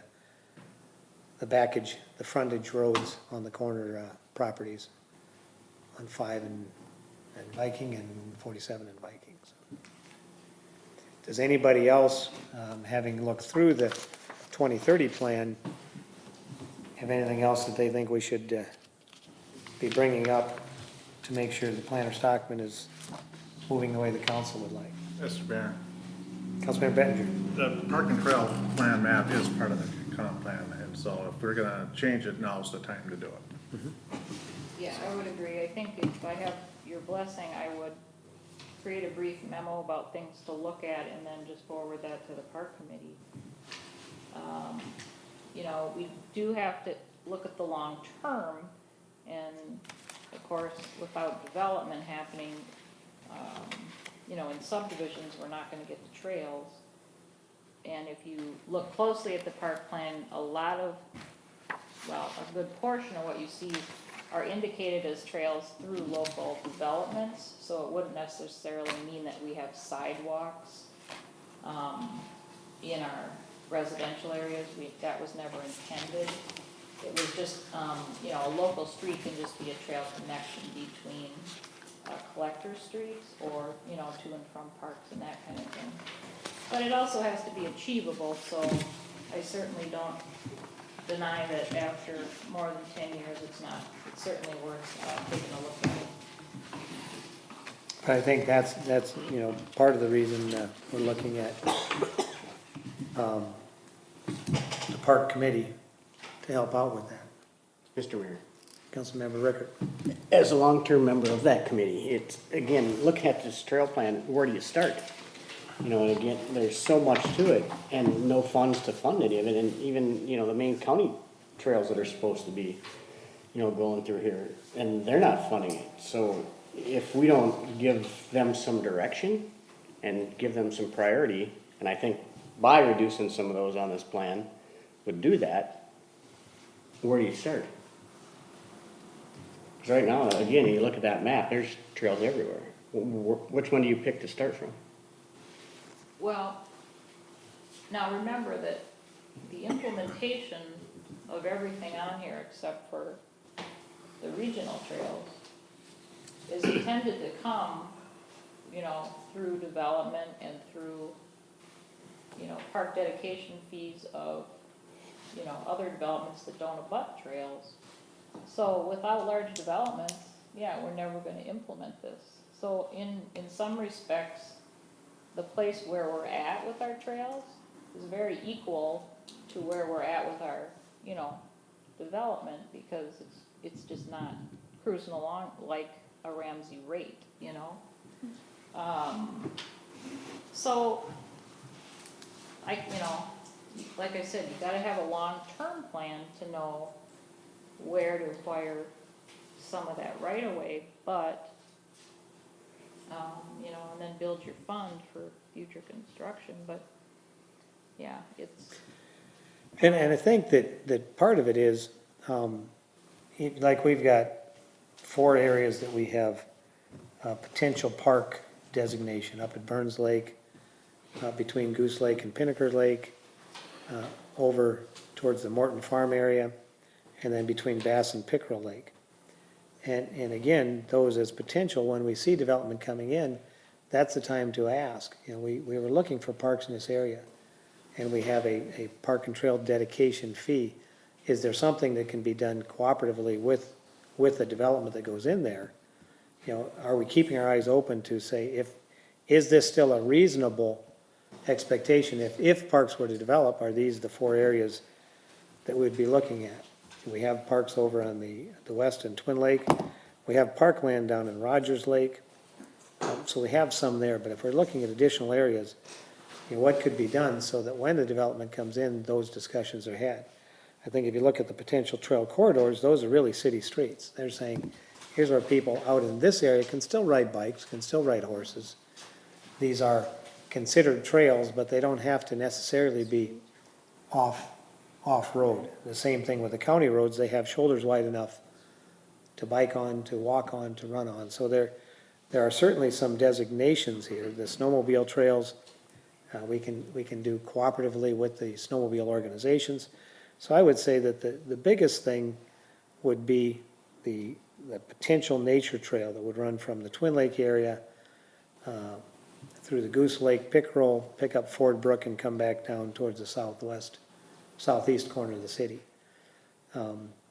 That would be a significant one where if you were going to do traditional trail designation, that may be something that's, should we come back to Planner Stockman's second consideration, second concept plan with diversified rural along the Ford Brook, that may be something that works very well with that we could be looking with, talking to landowners about the potential of nature trails in some of that area.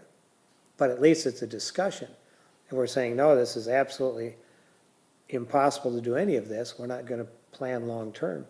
And nothing that says we have to do it now. But as we develop in years to come, to say at least there's a concept there. You know? I don't think anybody's going to go out there and say you can't sell this land. But if you don't have some vision for it, when people do develop it, it becomes too late.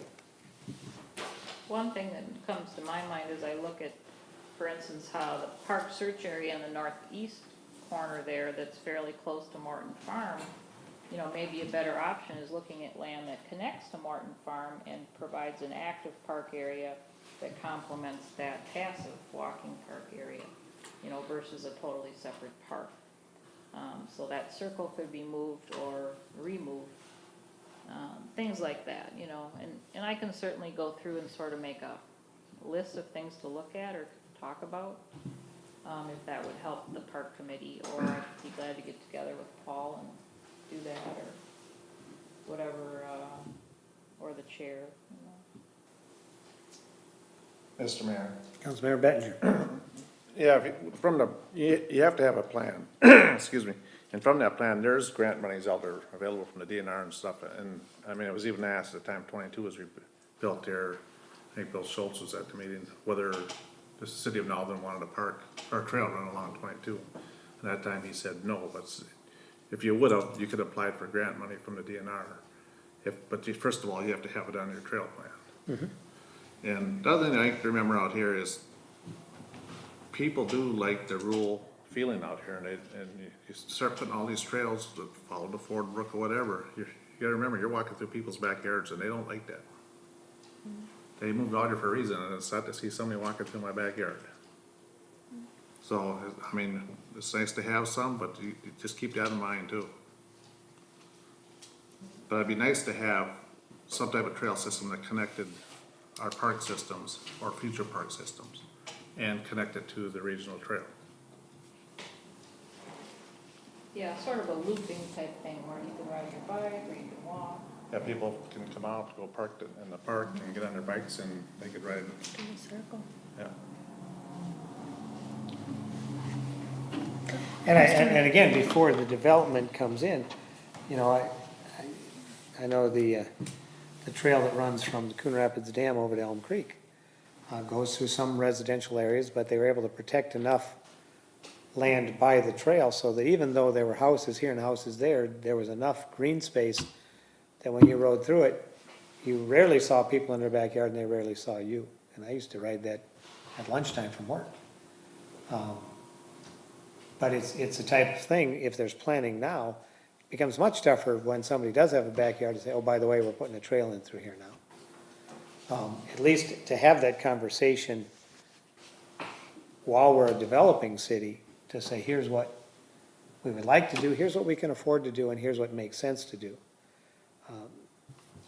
You know, how do we connect the parks we have and the regional trail system? And I think that's why it's important for our park committee to be updating this plan as part of our comprehensive plan. We've certainly got some designation on there, but I think the actual park and trail plan to say what we're going to do and when is an important part of this. And if this is too much, again, I think that the biggest thing you see on there are the pink potential trail corridors, which are city streets. The city and county are a fair amount of what that represents in the trail plan. And then the regional trail, the Sugar Hills County Regional Trail coming through there, going up 5. I also think there's probably more snowmobile trails here now than that show on this map. But as part of our comprehensive plan, this is the time to update this portion of it. I don't think that we're looking to expand it. If we want to consolidate it and make it more realistic, we certainly can. But I think that's where it's important to have the input before we turn in our final draft of the comp plan. But I think, again, it's a good starting spot. Mr. Mayor. Councilmember Ricker.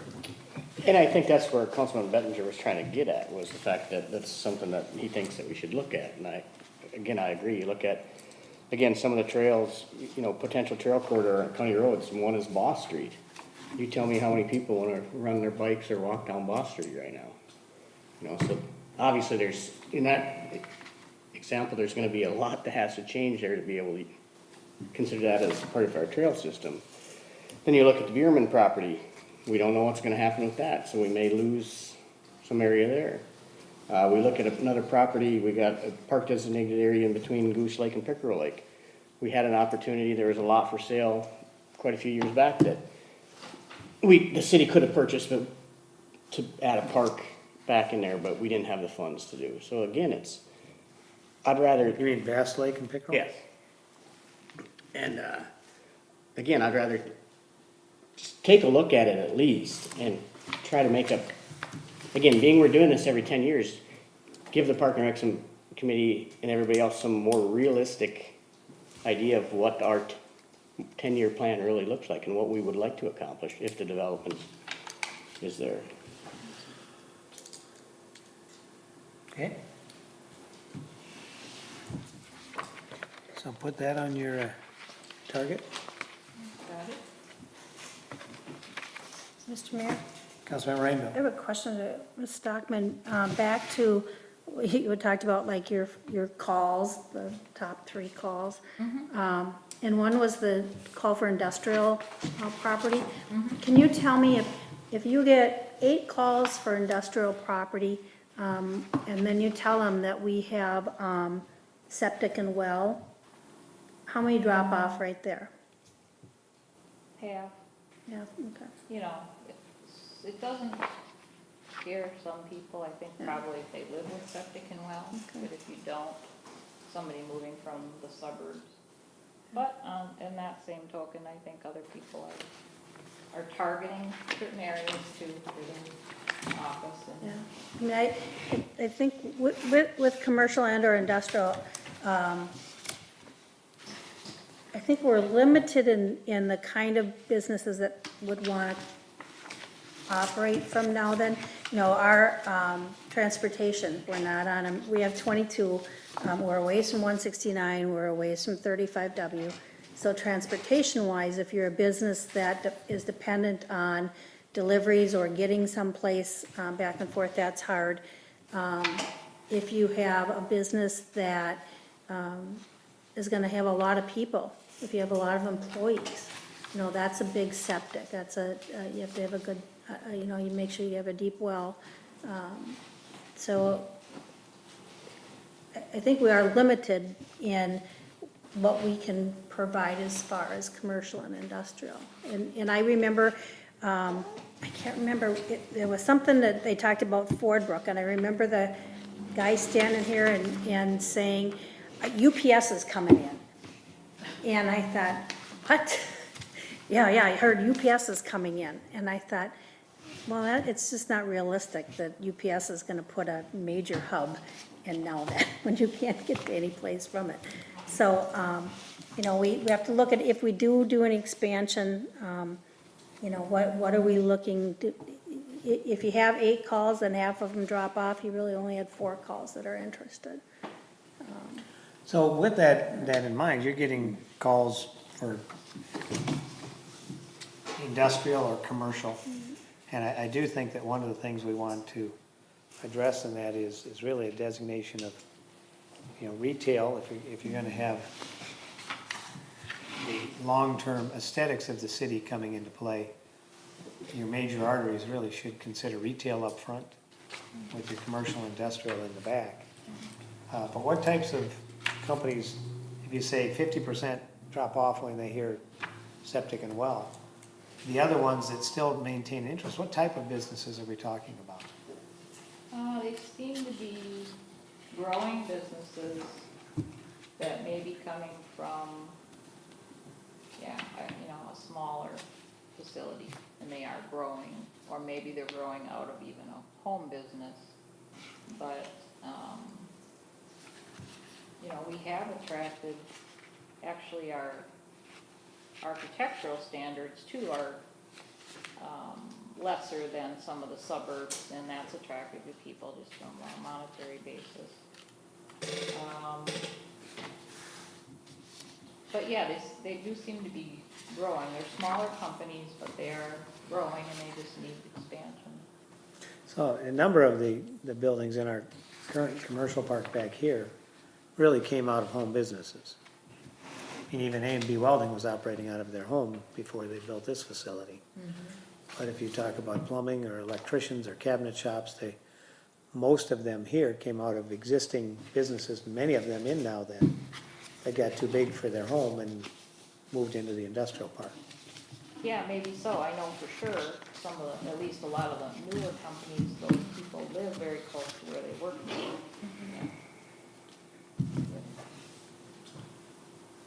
So what industrial class would you say? I mean, I think we've got a couple of cabinet shops, we've got the trades fairly well represented as those companies grew out of For sure, the trade. family businesses. Mhm. Lots of auto repair, yeah, auto oriented, and, yeah, assembly and manufacturing, kind of. Mr. Mayor. Councilmember Rainbow. I would think too is that the ones we draw from, other than auto repair, but I think you draw, your customer base is closer to your location. I think that a lot of our businesses here are ones that the business is done elsewhere. You know, they're not bringing customers in. Because we aren't centrally located, it is hard to get people to come to look at your business. I mean, when you look at the addresses on a lot of our businesses, right, even in here, they say Elk River. And I think they say that to draw people to, oh, they're in Elk River, that's not so bad. You know, we can get to Elk River, but then, oh, no, you're really over here. So, Well, maybe, yeah, I mean, yeah.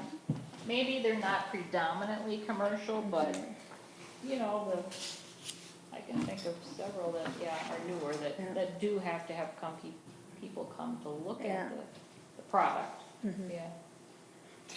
Have you had much interest from retail operations?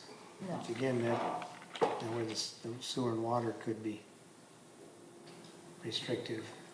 Right, not a lot of retail, just, yeah, more office associated with an industrial type use.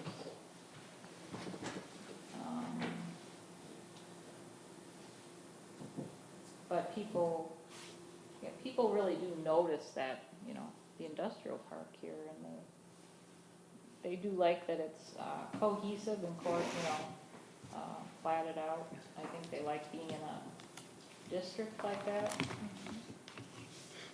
with other businesses.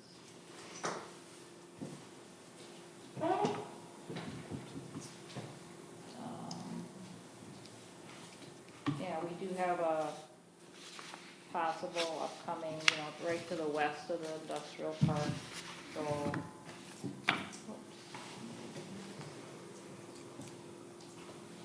The battery died. It's really weak or something.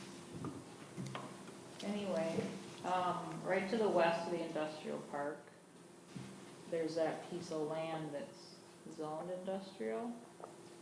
And I believe it's gonna change hands fairly soon. And then that little piece along the that was the county ownership sold. I think it's up for sale again. I don't think it's sold.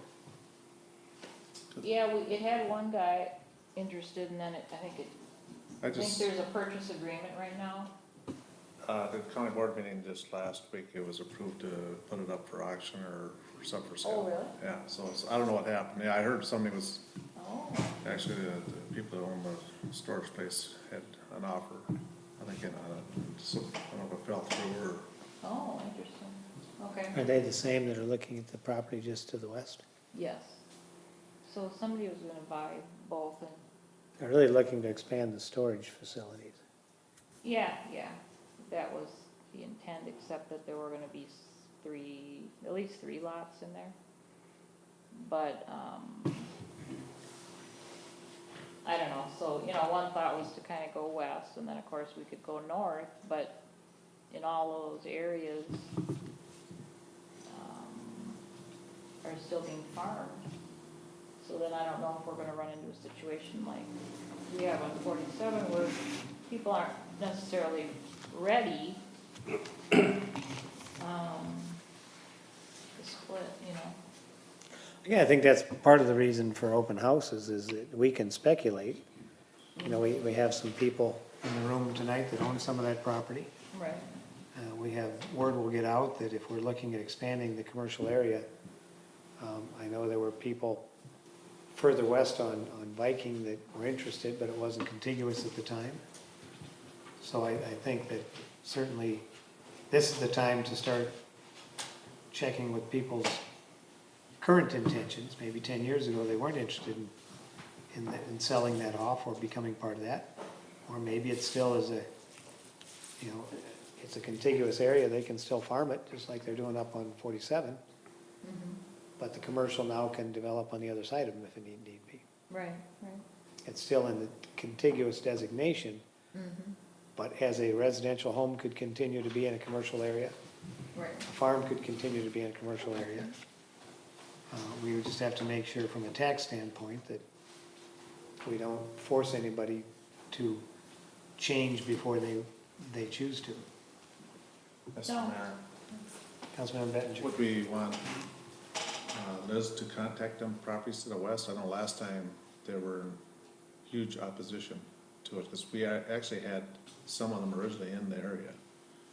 And due to the opposition, attorneys, we dropped I talked to one of them, and they said they really wish they would have once the county put that road in, because it made a huge difference if you had commercial property versus residential, what they gave you for your frontage. Oh, yes, on the acre and the square foot. But I think it's appropriate, again, if there's communication, we want to make sure everybody knows nothing's being done, nothing's being decided yet, we're simply collecting information. And should we decide to expand the commercial area in downtown here, what would your opinion be on that? And make sure they know when we have public hearings so they can weigh in, and make sure they know, I would carry with a list of all the council members' contact information so they can let us know personally what they think. You know, so they're not just feeling they're communicating through you as a planner, but they can go directly to the council saying, I'm really for this, or I'm against it for this reason. Sure. And I think it's important to know if we designate it commercial and they continue doing either residential, because there's gonna be some properties that potentially are for sale in some of these areas. If they continue to be residential or farmland, and we designate it commercial, is there any impact to their taxes before it become technically commercial? Well, it's taxed on the use, so as long as they're still. So long as it's farmland, it's gonna be taxed as farmland. Right, If they've got green acres, it's not gonna hinder that. right, Or if they want to continue living in their home or selling their home as a residential, it'll be taxed as residential until it becomes a commercial property. correct. So I think that's important to communicate to them too, that, because I know when the commercial corridor was running up 65, that was one way of getting the farmers out of their land, was jump over them and then tax the heck out of them, they couldn't afford to live there anymore. So I want to make sure we don't do anything like that. Right, right. But I think it is appropriate so that we can make sure people are aware, nobody is unaware, that we are simply in discussion stage.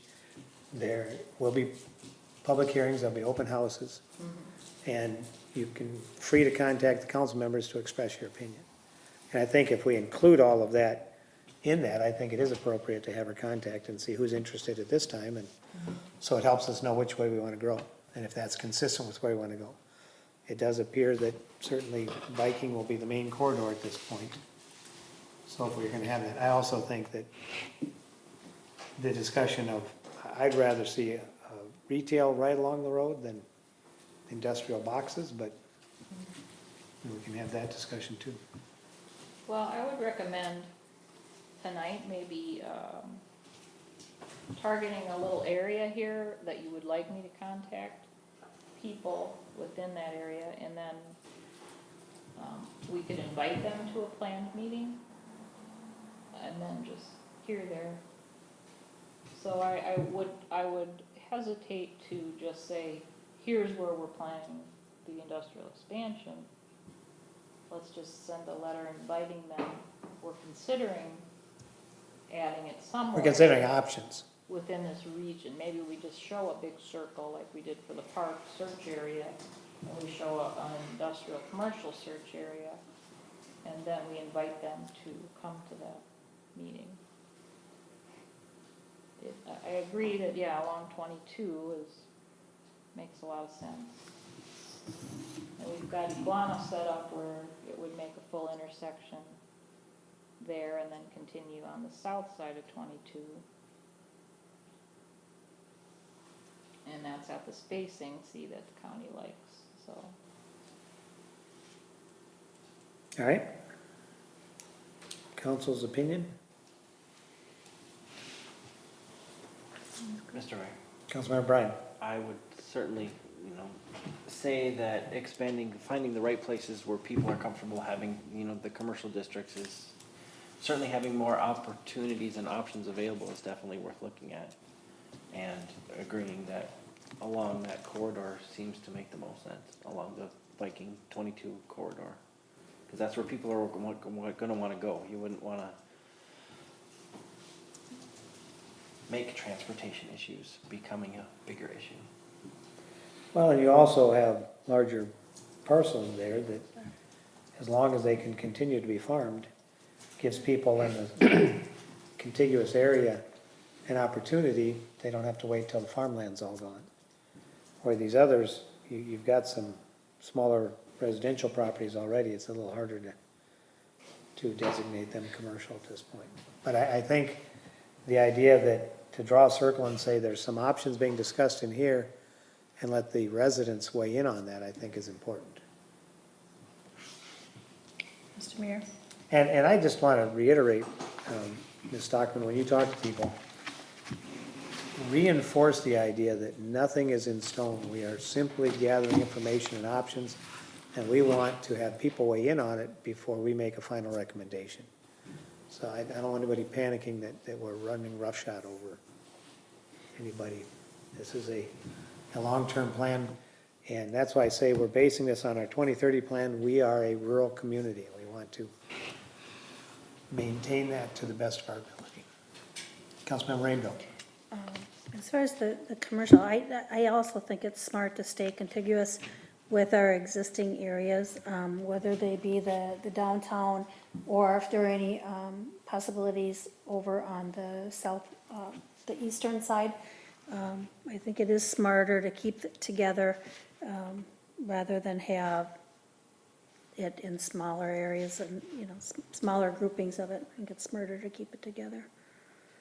I think transportation-wise, maintenance-wise, traffic-wise, I think that's a smarter idea. If there is any expansion, that we expand from existing boundaries. All right, so that answers your number 2 on item C. I think it addresses somewhat the number 1. If we're going to, I don't know if we replace acre for acre, what we took out to put back into residential, but what seems appropriate, maybe it turns out to be 80 acres in this area, but at least to see what the residents are thinking and what our long-term needs are gonna be. Okay. What I hear Councilmember Rainville saying on item number 3, what do the rest of the council members think as far as expansion in a non-contiguous to the 181st and Baugh area? Any desire to move forward with something in that area at this point?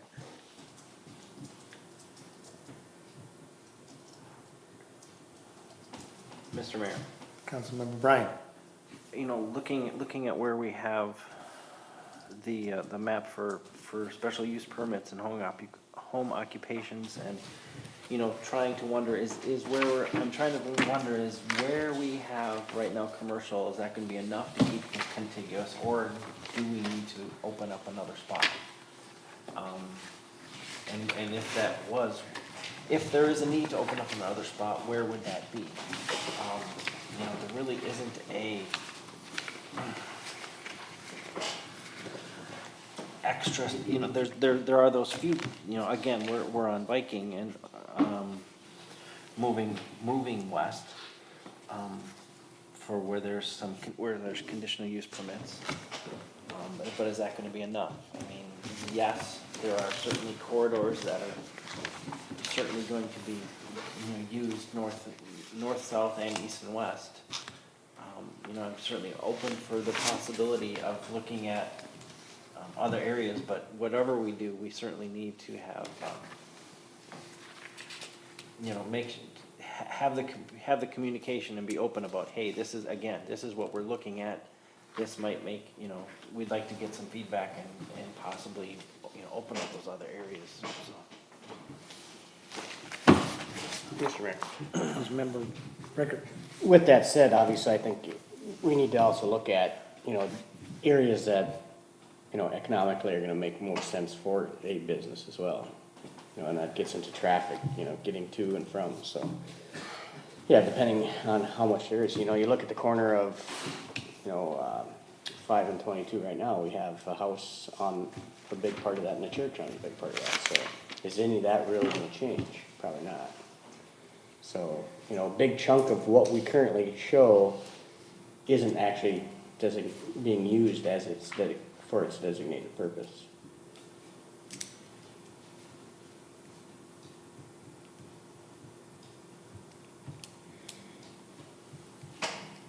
So back to specifically Planner Stockman's question number 3. Any interest in extending commercial or retail or industrial to the southwest corner of the city? Non-contiguous, obviously.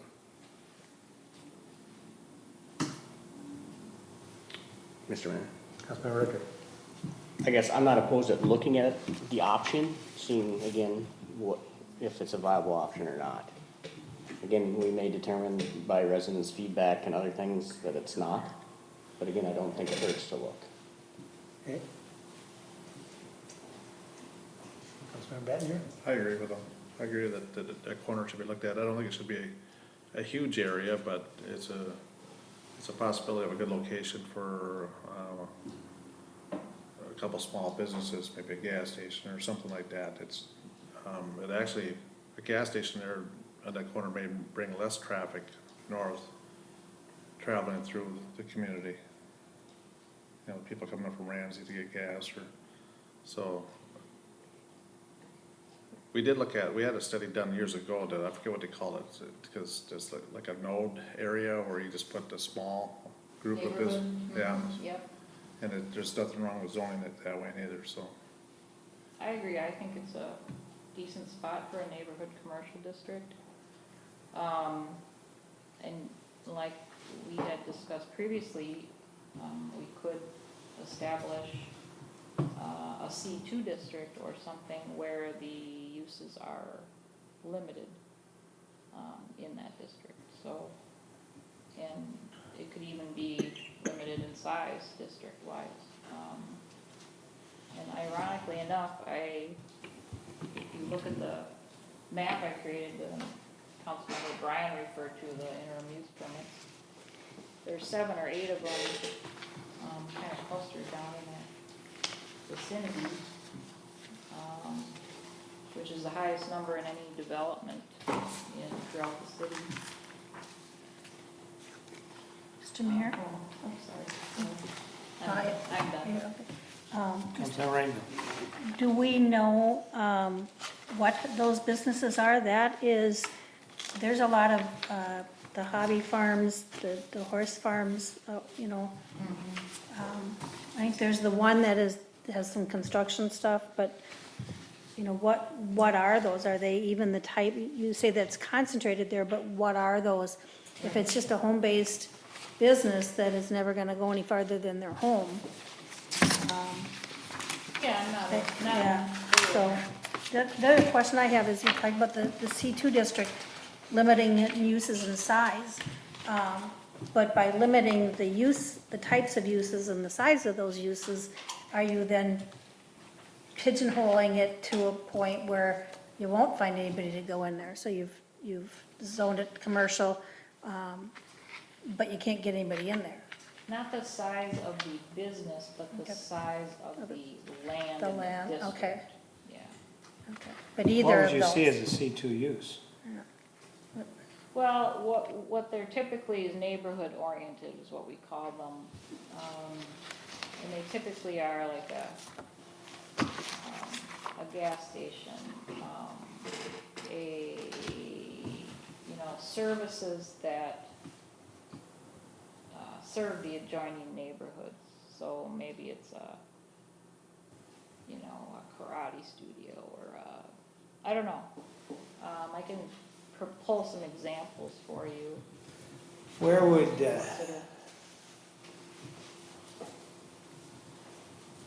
and we talked over the years about townhomes or something that allowed people that wanted to still live in Nowden but couldn't maintain or weren't interested in maintaining 5 acres. Is that a reasonable C2 consideration? No, that would be if you wanna go that route, you could do that by a planned unit development. But you'd have to amend your planned unit development, well, maybe not. Well, your current planned unit development ordinance is geared toward those specialized native communities, plant communities that the county had highlighted. So that's how Morton Farm Preserve was processed as a PUD.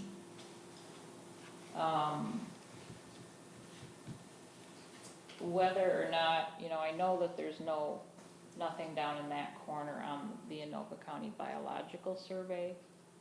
Whether or not you want to amend your PUD ordinance is up to you. But I think it could be limiting enough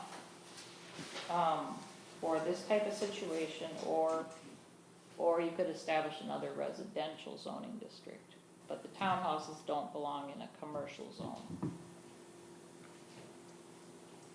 So that's the other consideration. If you're thinking about something like that, a buffer zone rather than commercial. I think there's strong opposition to commercial in that area. Yes. But if you're thinking about something like that, the buffer would be something that would be built that people moving in there would know what they're up against. And the people that live there already wouldn't have to worry about industrial in their backyard. Right, and then see a PUD, is a specific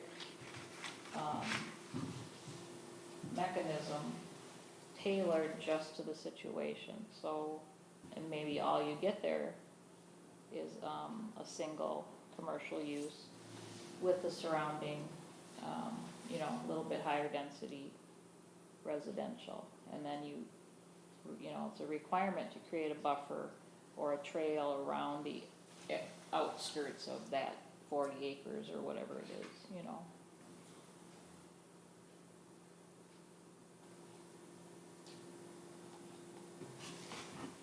All right?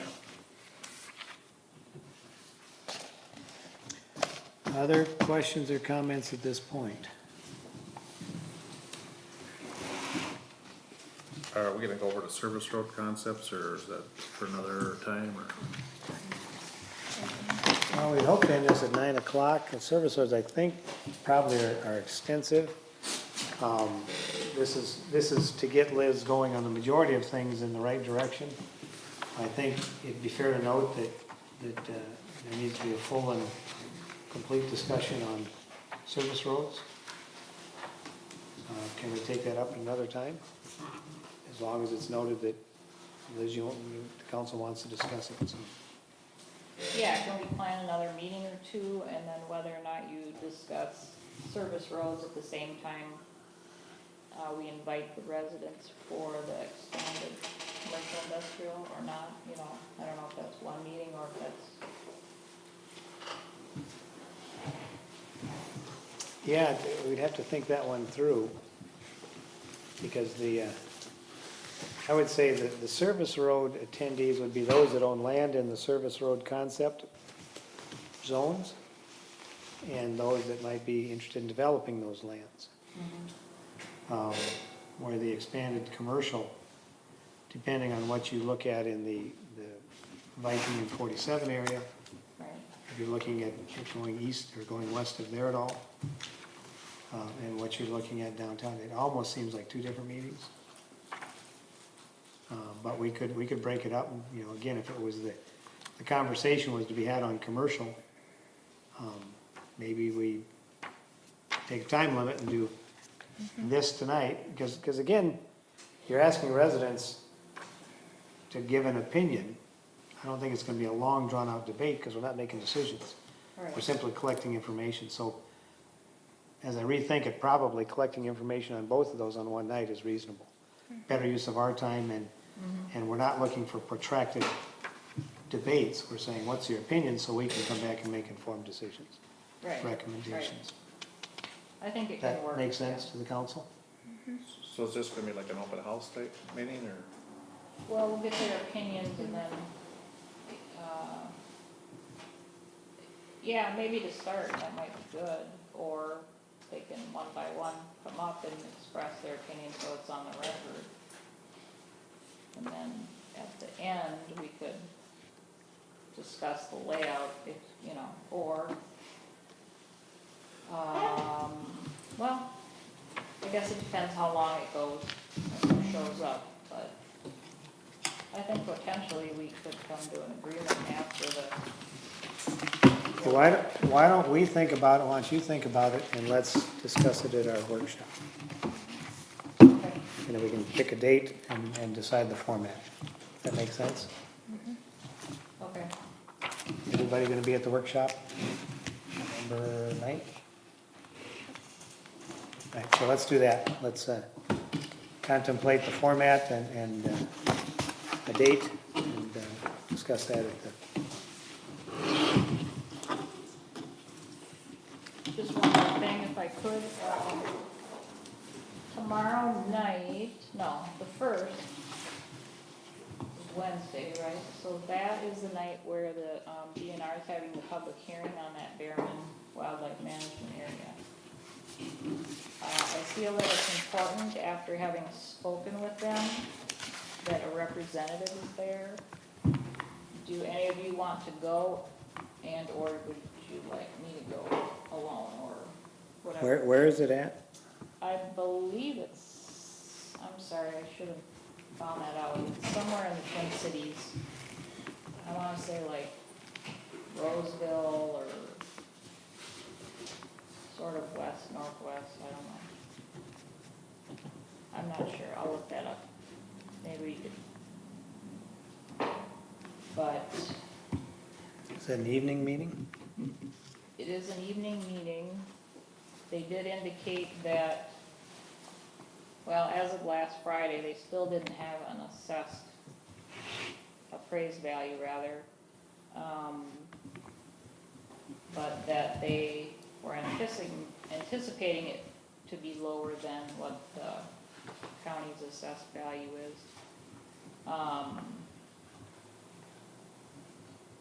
And they had put together an agreement that was stipulating how the property could be used if the city were to acquire it. You know, and it was just going back to what the original discussion was, like passive, you know, trails, or if we wanted to maintain the hunting aspect, we would have that option, but, so. Mr. Mayor, Number. was this in the email that you sent back October 10th, Forest Lake, Oh, is it Forest Lake? at the Carlos Avery Wildlife Management Area Yeah, Office that's it, Forest in Lake. Forest Lake on West Broadway, Yep, that's it. November 1st at 6 I o'clock. believe that's it. Is it 6? That's great, you're going north with everybody else.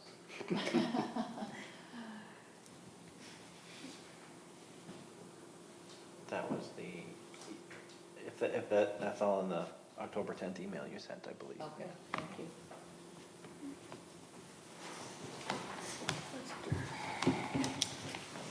So what's the council think? Mr. Mayor, Councilmember Rainville? I'm unavailable. I'll be here at 6 o'clock Wednesday night, tomorrow night too, but.